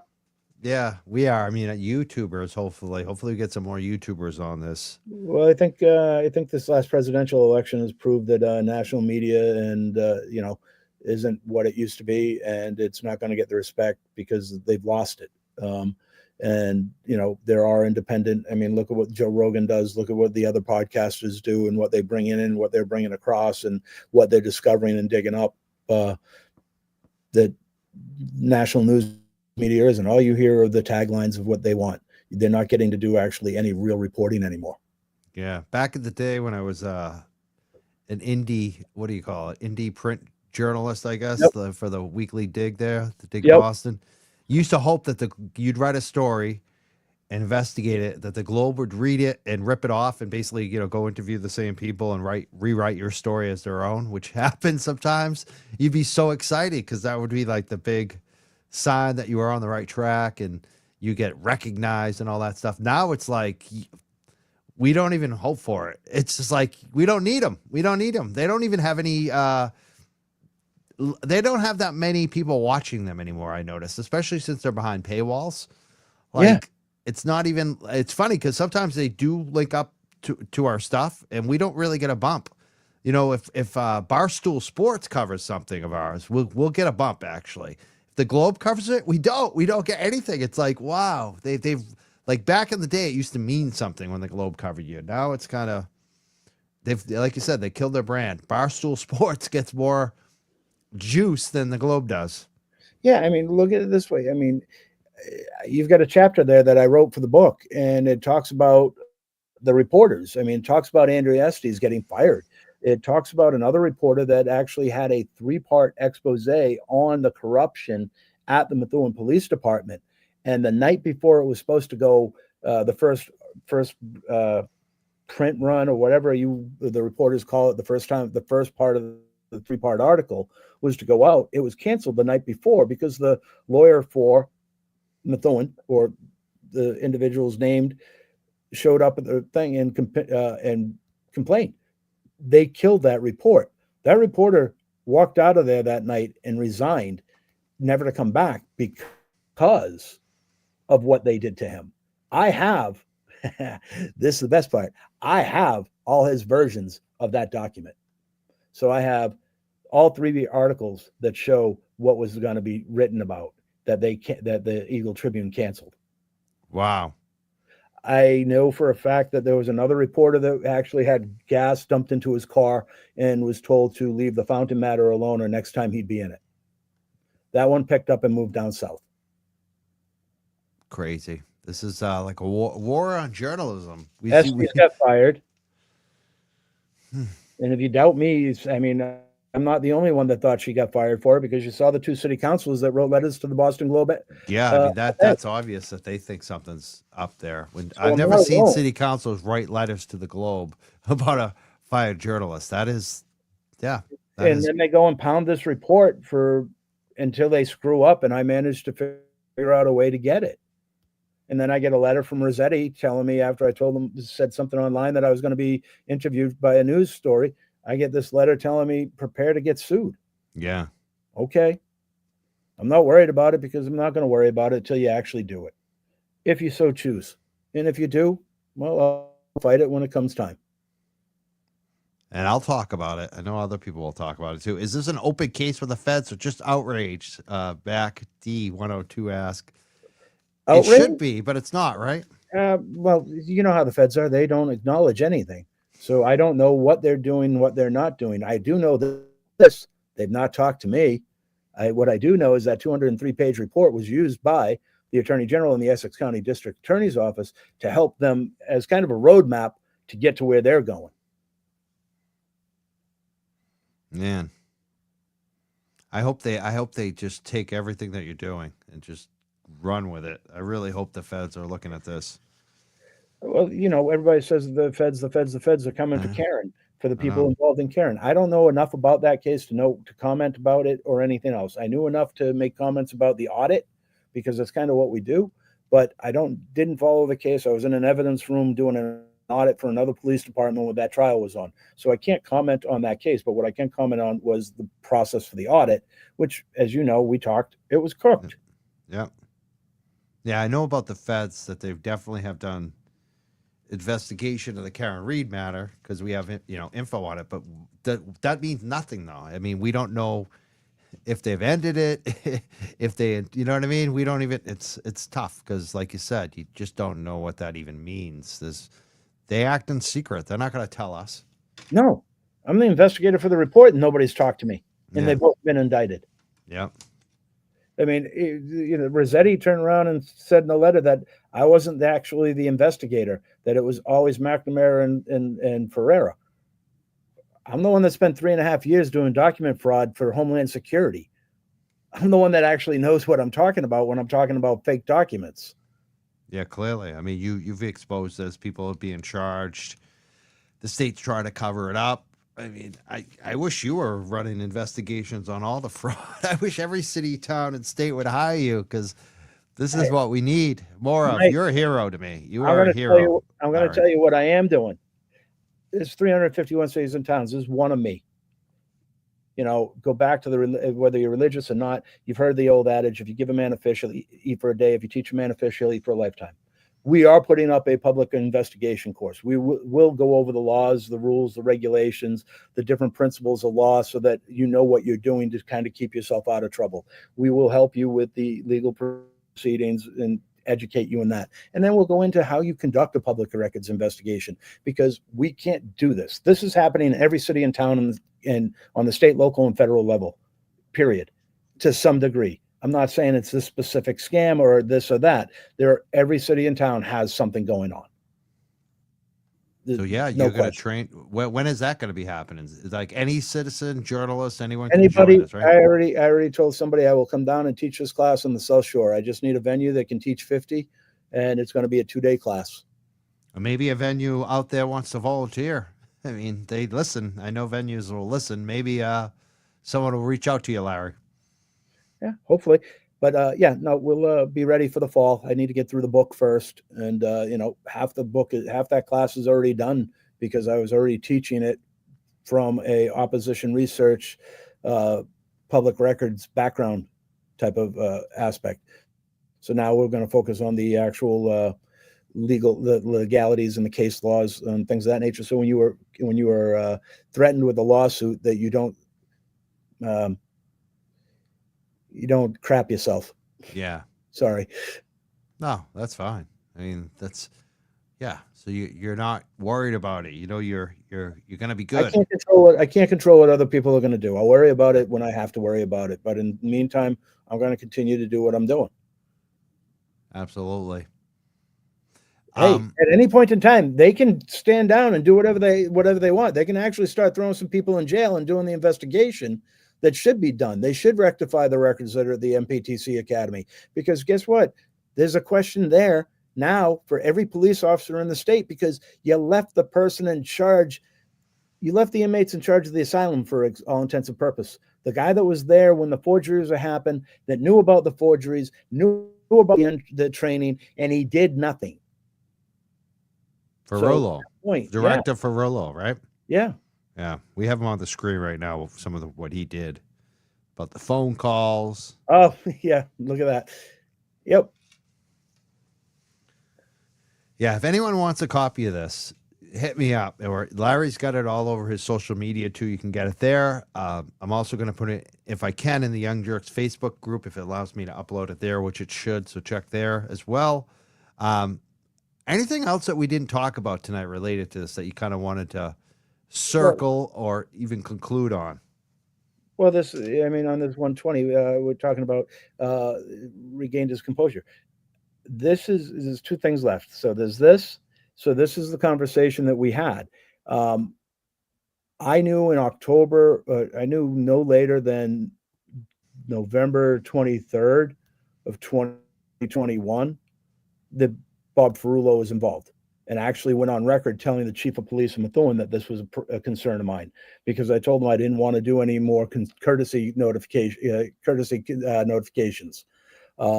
And he's like, we're talking about the executive director of the MPTC. I said, I understand, and I'm hoping I'm wrong, but at the end of the day, this is what I do. And the whole problem is, it's about what you say. It's not just about what you say. It's about what you don't say just as well. When you're sitting there doing an interview, changes in patterns, changes in behavior. When I'm having a conversation with the executive director of a certification agency, and I'm telling you what's going on, and I'm not getting the questions back, I'm not getting what do you mean there's a forgery in my organization? I would have been rip shit. I would have been like, what do you mean we got a forgery? No, time out, back up. Let's figure this out together. Let's do this investigation. I want to know what's going on. I never got that from him. I didn't really know him. I met him a couple times in different assessment centers and things of that nature. You were both chiefs of police 15 miles from each other. And you were both in the Big City Chiefs Association. There's pictures out there of you two drinking beers, smoking cigars. Come on. We didn't know each other. They always, I don't know. It's like remember the mafia don that had on my back. Yeah, remember the mafia don that lost his mind? He used to walk around the bathrobe. He pretended he lost his mind so he wouldn't get charged. It's like that. That's all it always reminds me of. They're like, I don't know. I have Alzheimer's. Yeah. I'm happy to give you whatever else you want, answer any questions if anybody's got them. People don't read the entire report because it's long. It is complicated. You have to be able to follow it. Timelines are massively important in this. Being able to follow dates and times and things of that nature. We'll wait. We'll see what happens. But at the end of the day, this needs to come out. And the reason why it needs to come out is because the people that are responsible you're talking about the executive director of the academy, who's now the interim director of the training academy at for the Essex County Sheriff's Department. And by the way, interim director of the director of training. They don't even have a full-time position advertised for a director of training. So he left the MPTC before the news story broke about having uncertified post instructors teaching at the academy. And he lands on his feet at the sheriff's department with another big city chief making $53,000 a year. We have photographs of the pay scales. We have photographs of the LinkedIn profile showing that he's the interim director. Are you kidding me? Why is everybody trying to pay this man to drive their training facilities into ruin? Are you For the kidding ones me? who know Why is safety everybody isn't a trying to pay catchphrase, this man it's a culture. to drive And the their ones who training help make facilities sure into everyone ruin? makes it home safe. Who knows safety Is that you and me? who I don't know. watch every- Trying to figure it out. I don't know where it came from. So weird. You and me. I don't know. To keep your facility safe. Okay. You That there? is, yeah, I don't know where that came from. I just closed everything that I had open. I don't know what. I think it must have been you because I didn't touch anything. I'm looking around. I'm like, do I have a window open? Like, I must have hit a button or something. yeah, Sorry. yeah, that's okay. It happens. But at Happens the to end of the me day, too. Why is he at the MPTC? Why is he at the executive director, the interim director of training for the Essex County Sheriff? Yeah, that's crazy. That is just. Yeah, anybody got any questions? What about before Howie we Carr? wrap Has Howie Carr talked to you about this? Covered it briefly, but he hasn't really dug down. He should be covering this. Howie should. Yeah, I don't have those types of connections. Did he cover it at all? He did a little bit, right? He did a little bit on the day it broke, and then he left it alone, just like every other media outlet. Yeah. Hopefully he listens sometimes. Maybe he'll bring it back up. He needs. I hope he has a copy of this report. If he needs one, hit me up, Howie.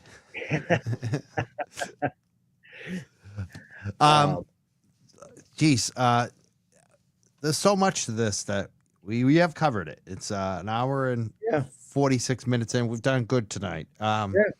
There's more video too, I'm sure, that you sent me. Should we play some more video tonight? It's up to you. You want to play one more video and then we'll wrap What it do up? we got left? I'm looking to see what we got. Oh, I don't know what you have. I don't have it up in front of me. I'm looking right now. I just sent you a packet. How about Joel Ferreira? Is that right? Or did we already play that one? Oh, we Ferreira? did- we already No, played we did play Ferreira. that one. How about Jessica Pucciario? Something I like don't. that. Yeah, you can. She's one of the city councils.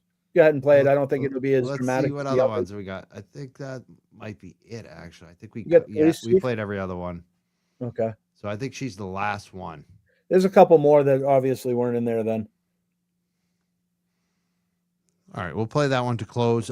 Any final thoughts or anything else you want to share tonight before we play this last video?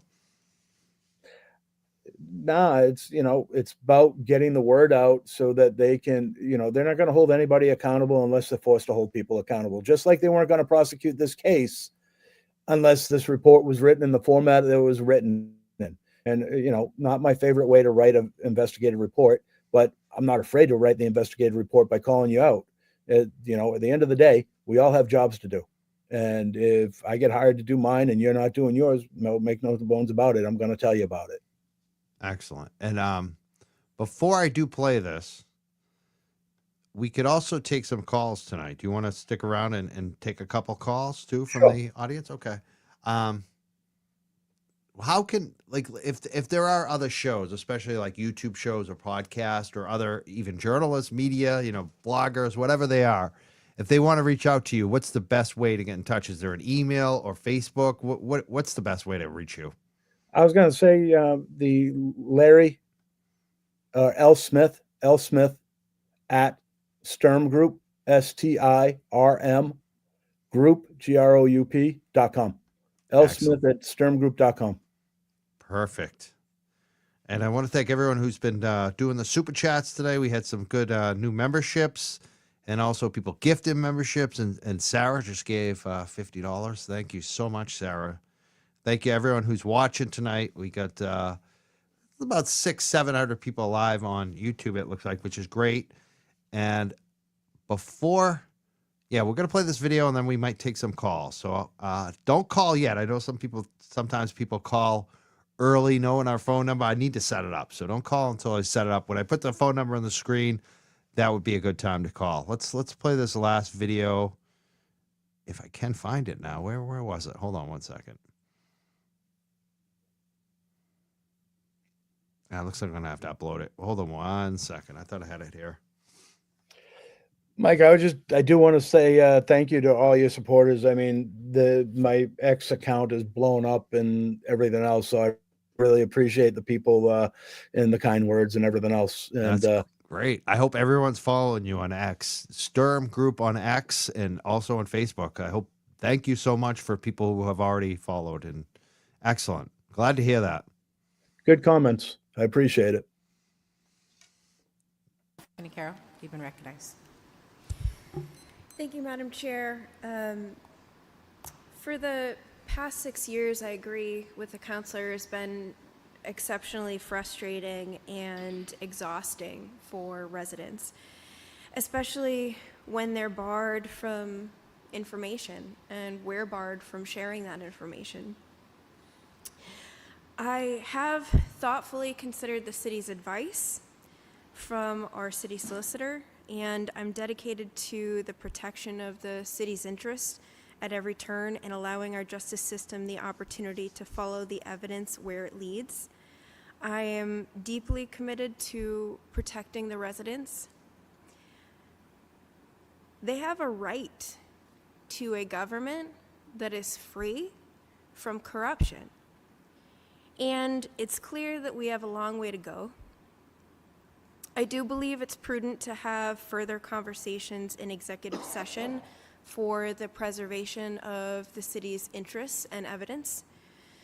But to an extent that a public statement can be made, I am respectfully calling on every authority and agency relevant in Massachusetts with jurisdiction to perform extensive investigations, utilize existing reports so that the roots of Methuen's dark past can be evaluated, revealed, and remedied as needed to the fullest extent of the law, because anything short of that would not support a brighter future for Methuen, and that's what I believe we truly need. And it's been a long 6 years. I want to say that I believe that Methuen has had a hard time. The Methuen's residents have suffered with all of the officials who have been working on a variety of these issues. And I'm glad that the residents have stood by and are still interested in seeing these issues rectified. And that's what we need to do. Thank you. Excellent. If you have any questions or you want to comment or even thank Larry tonight, this is your opportunity. 978-560-3155. You know how we do it. We're going to keep it open for a couple minutes. If we don't get any calls, we will wrap it up. But I want to thank everyone who's watching. If you do call, turn down your audio, whatever you're listening on, so there's no echo, please. And just tell us where you're calling from. Tell us, if you want to, if you feel like doing that, and your name, if that's possible. You can always use anonymous name or a John Doe name. You don't have to use your real name if you don't feel comfortable. 978-560-3155. What do you mean, Mike? I could have used somebody else's name tonight? Yeah, Damn. always. It could be like Freddie Bing. I like Dudley Farquhar. One of my best friends growing up, his father used to always talk about Freddie Bing and Dudley Farquhar, and that was always like a sign that he was telling a tall tale. They weren't real people. We finally figured that out. Well, I'm hoping some people give us a call in. Yeah. The thing is, you heard about what's in this report. Well, in reality, that's a double-spaced report. It's 100 pages. The book's going to have over 400 pages. There is so much more that we've been able to uncover of research. And the thing is, on the calls, we always have to wait a few minutes because people are like, they're behind. So Yep. they need to catch up to the moment where we ask for the phone calls. It's funny. Yep. But we got one of those. I think they're on the line right now. Who's calling? My name is Drew. I'm calling from the Cape. Hey, Drew, what do you think tonight? What do you got a comment or question for Larry? Well, I've seen Larry twice on your show, I believe, and I cannot believe how brave he is for saying what he's saying. Maybe he's doing what he's doing because that's the nature of his job.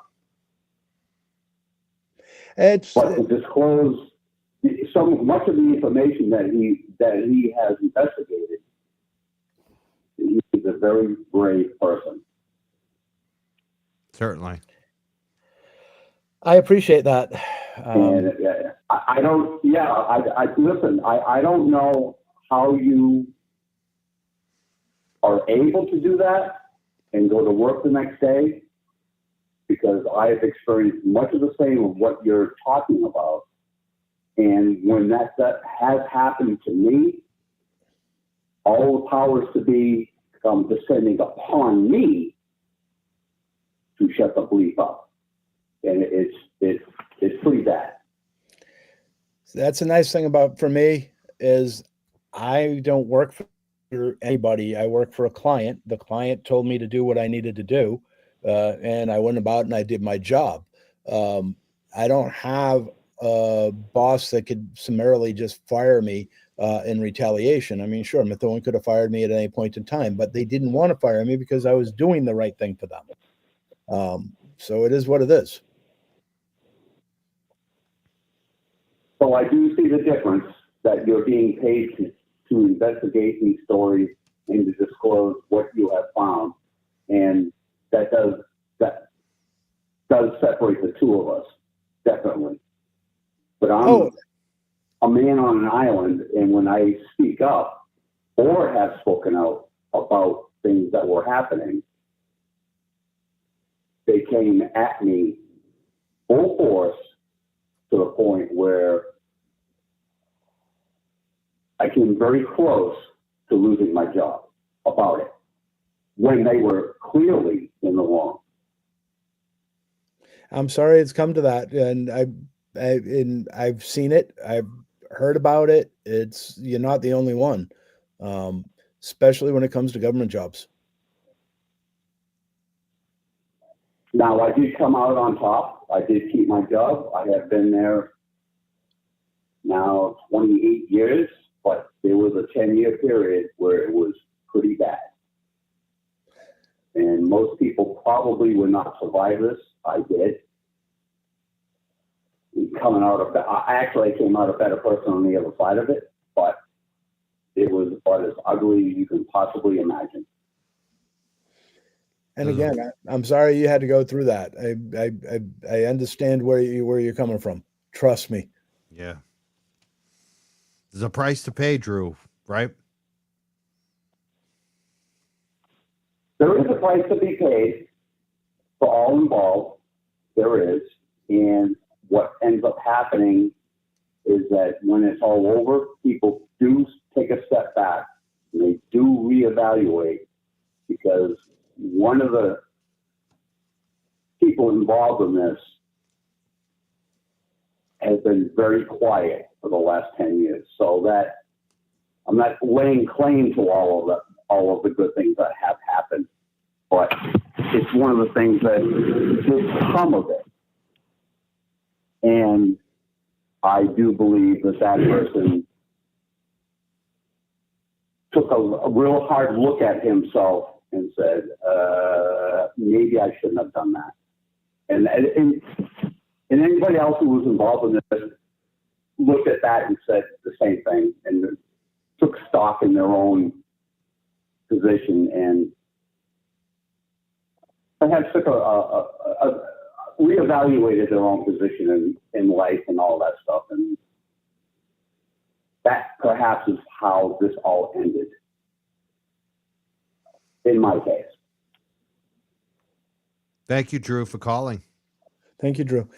And I'm glad it worked out for you. I really am, because I've been on that side. I get it. Thank you. Thank you, Drew. Have a great night. If anyone else wants to call in, we'll take one more. 978-560-3155. This is the moment. The line's open. No more busy signal. That was a good call. That was interesting. I wonder what was going on with Drew. We should ask maybe more details, but sometimes I'm like, could be a can of worms that we're going to be here for another 40 minutes on. And there wasn't even that. I just don't want to I think I compromise. got we got his Life. point. Yeah, we got his point, right? Yep. All right, we have another caller. Who's calling? This is Suzanne Cleveland. Oh, Suzanne, how you doing? I'm doing okay. So I'm thrilled to see you, Larry, and always thrilled to see you, Mike. Thanks for answering. Thank you. And what do you think tonight about what do you have for us? Wow. So I have the report, and I have been eking my way through it incrementally because it's very intensive. And so, Mike, you already know this, but Larry, you do not. I'm a moderator for the Justice for Sandra Birchmore group, and I just called in first of all to thank you for having these very difficult and complex conversations and doing the hard work of exposing truth and corruption.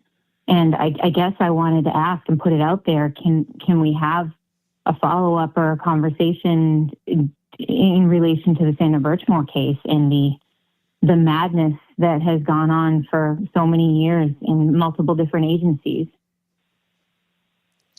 You mean how do you mean?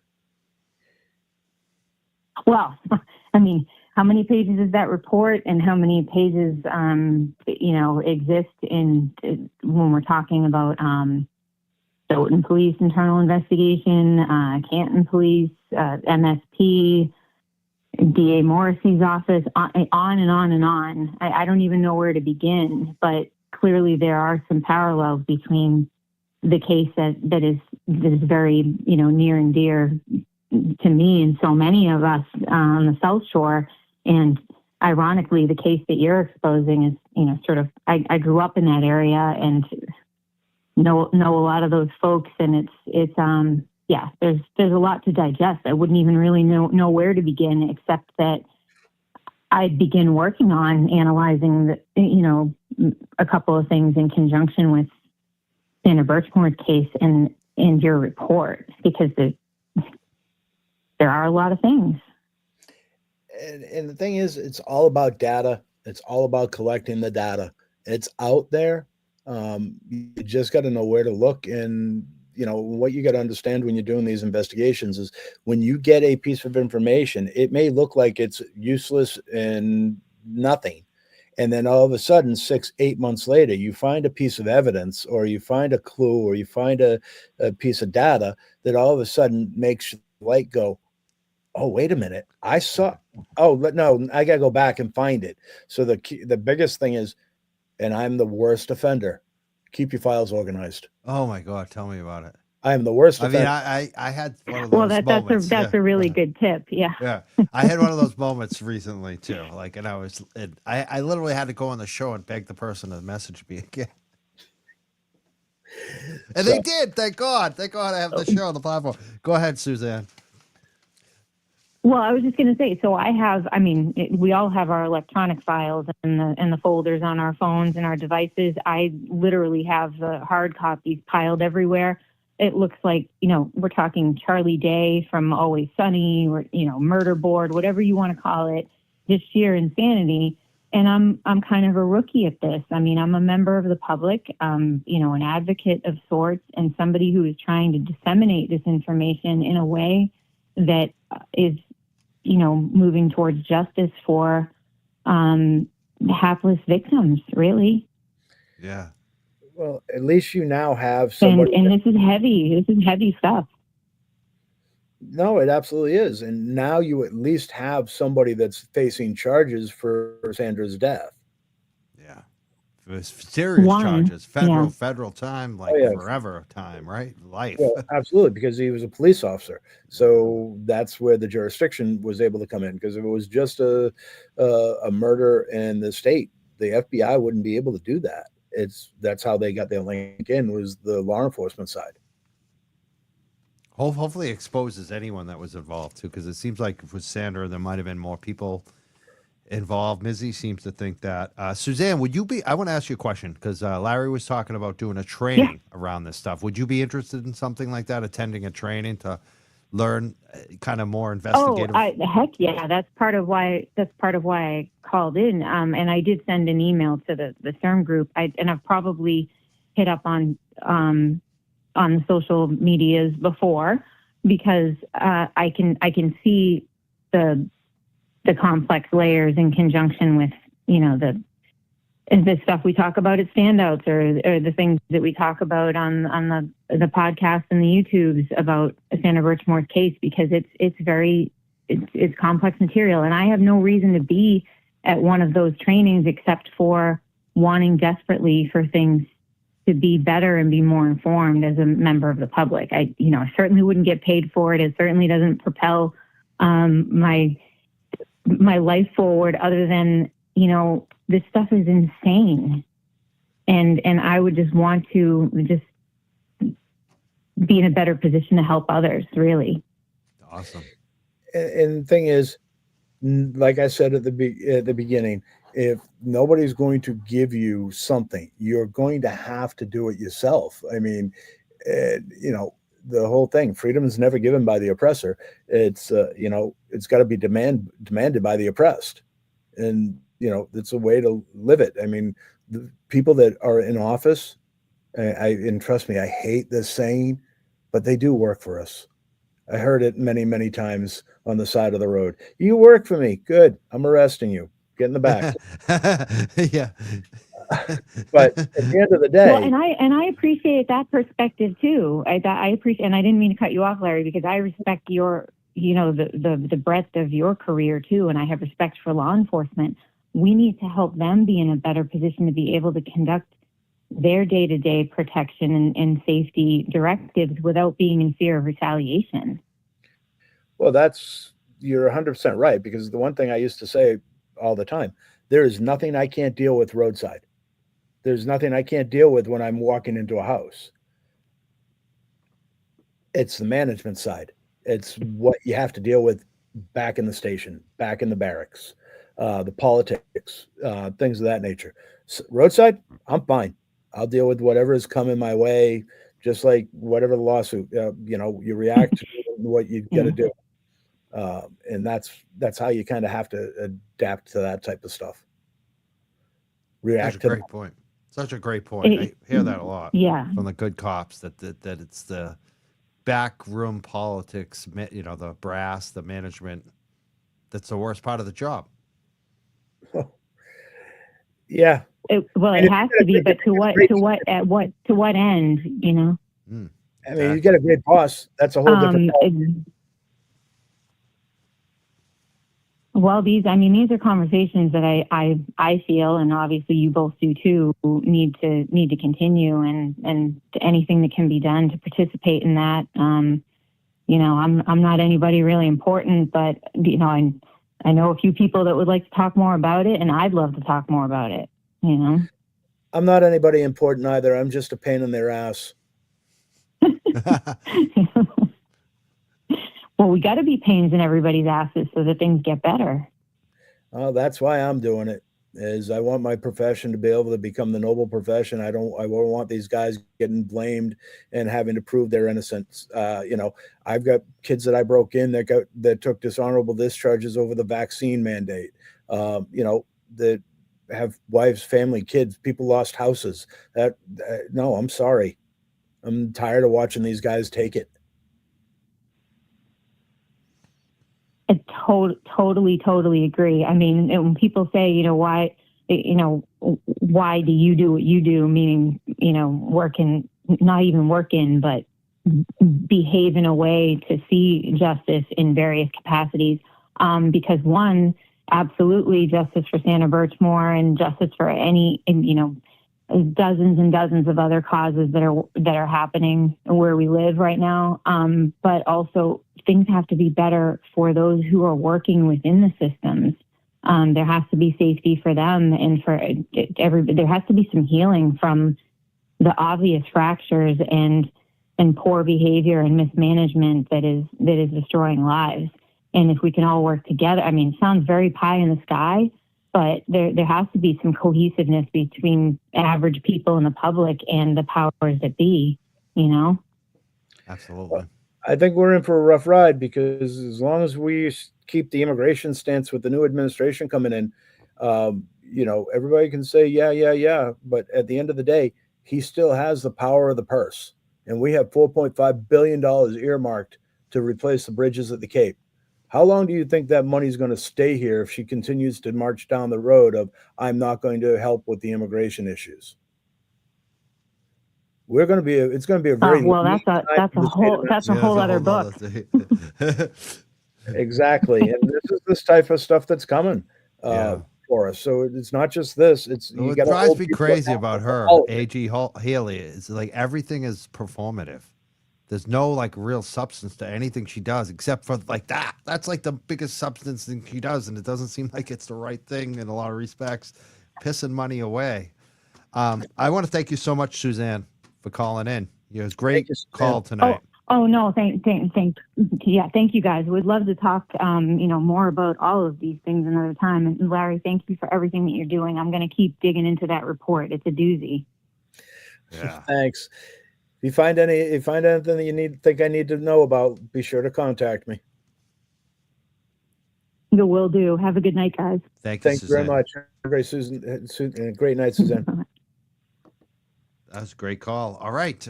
We got two good calls. I think we're going to wrap it up there. We're just over 2 hours. 2 hours and 11 minutes, Larry. I think we covered a lot of territory, and I think we have to do a follow-up. There's going to be more stuff. I told you I had a lot to say. Yeah. Now that I got the leash taken off. Yeah. So we're gonna. I want to dive more into this too, and I know our audience will, and I know hopefully other YouTubers are going to jump on this. But let's keep this conversation going and keep it coming back to the show. I really appreciate you. Tell us again. It's your STIRM group on Twitter, on X, on Facebook. You got your own accounts on LinkedIn, Facebook. Lawrence, like the city of Lawrence, Lawrence Smith. Any other places where people can find you? Not until Rebecca tells me where. My social media person. Oh, you have a social media person. Let's say hi to her tonight. She just got hired and she's establishing the writer's website and things of that nature. So she's going to be establishing all those. So I'll have some more information about that stuff the next time we meet, Mike. Excellent. I'm looking forward to it. I'm so thankful you came on a Friday night early and we got to spend some time. This is a good investment for both of us, I think, just to get this word out tonight and just make sure people are realizing there's corruption in all of our backyards, and there's something you can do about it. You could be a pain in the ass like Larry is, even if you're not paid to do it. You know, why not? It's like it'll give you purpose. You know. Yeah, exactly. It gives you something to do if you're bored. Yeah, that's how I started on this show. You know, like I've been doing this for years just because it gave me something good to do. I do it just now I get a little money and people get all weird about it. It's like, okay, if I didn't have the money, I'd still be doing it. It's just like I did before I got money. It's like I did this for years and there was no money, but we would still have an effect. Like that's the thing. You don't need to be like even this level. We're still pretty small too, but you don't really need a big, powerful network to change things in your backyard. Like you just got to find the dirt, expose it, put it out there like Larry's done. Like just, strength in numbers. Look at what they were able to do to Market Basket in 2013 when people united. Look at what Canton's been able to do with their united citizenry. There's strength in numbers, folks, and that's where it counts. I covered that back then too, that Market Basket one. We did a Market Basket challenge. When this show first started, it was like streaming on internet radio, and I had a libertarian co-host named Frank Capone, who's still like around on Twitter and Facebook. I love Frank; he's crazy. We don't agree on stuff, but I love him. I love Frank Capone. But we both took our shirts off into the Market Basket plunge. We met this guy Dan the Man from Market Basket. He kept calling into the show. That was like a huge thing for us. It was so much fun, and it's true. Like the average citizens can work together and change things. And they did. They won that. It was amazing to see that happen when the average employee just said, no, we're not going to take this anymore. We want our old boss back, and they got him back. It's just, They did. yeah. Cost him $1 billion, but yeah, IDT, yeah. IDT came back. Yeah. he did. So, Yep. Mike, I really appreciate you taking this time to let me on and give me the opportunity to get the word out. And thank you very much. Thank you so much. You have a great night, and I'm so excited you came on, and hopefully we get the word out to more people. Thank you so much, Larry. Sturm Group, follow him. We'll see everyone next time. Thank you so much, Larry, for being here tonight. Thanks, Mike. Have a great night. Appreciate everybody listening. Thank you, folks. Thank you. And I just want to check a couple things now that Larry's out. I want to make sure that I'm not forgetting anyone tonight. We did get some super chats in tonight. I want to thank Rich Schiffer, Sarah B., Ask Bob, Sue. So many good people tonight. The Petty Paralegal. Thanks for being a member for 6 months. And we got a new member here, Laura. Thank you so much, Laura, for joining. Sarah and Shock and Horror. She's gifted 10 Young Jerks membership. She's one of our great members that supports everyone. Thank you so much, Sarah and Shock and Horror. I also want to thank our moderators in the chat tonight. MJ, Scott McGinnis. I want to thank Stephanie and Jen. We have the best mod team around. We really do. I love our mod. I love our chat. I love everyone in there. I want to thank you so much for supporting. And I want to make sure that I thank the Venmo. I know I had one Venmo earlier today, so I just want to make sure I thank anyone who has been doing a recent donation. Let me just check those real quick.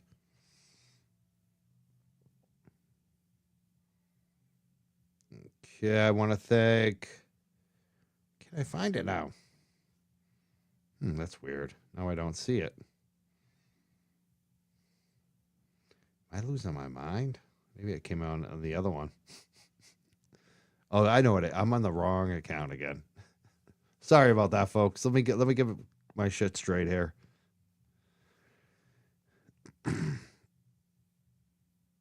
Okay, I want to thank Pam B, who sent $7 earlier today. She said, thank you for live streaming today's DOJ press conference.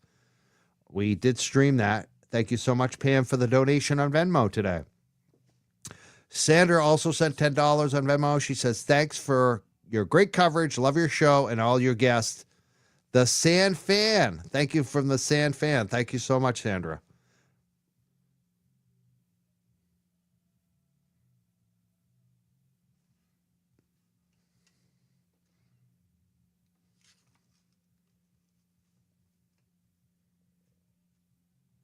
And I also want to thank Laura on the Cash App. She sent $3. Thank you so much, Laura. All right, I think that's it for tonight on the Venmo and Cash App. Thank you guys so much for donating there. Thank you for the super chats. And thank you for everyone who's been watching tonight and commenting. It's my best show yet. It always feels like that after every show, but they're always your best show. It was a good show, though. Thank you, Mike and Larry. I thank everyone who's been commenting, super chatting.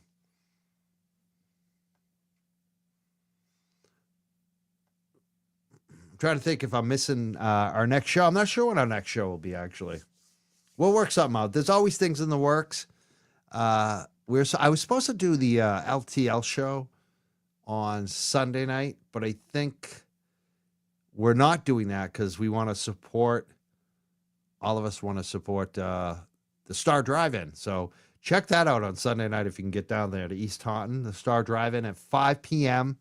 is going to be doing a Karen Reed Christmas fundraiser, Craft Fair. A lot of different vendors.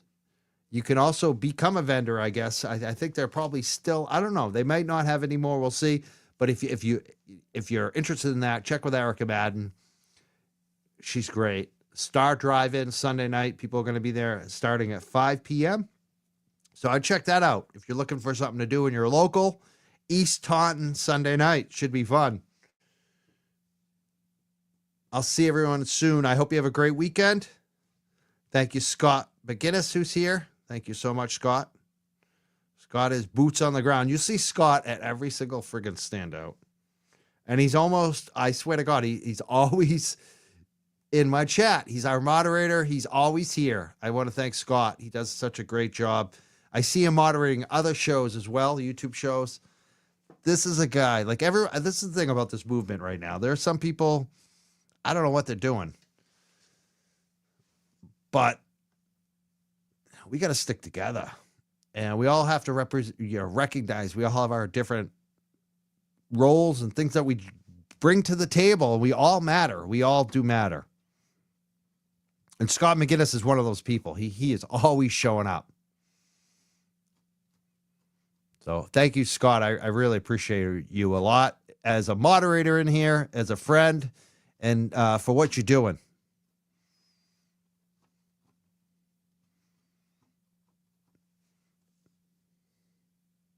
Oh, see, he says he's not going to be at the Star Drive and he's spending time with family. I hope you spend some time with family. You deserve it.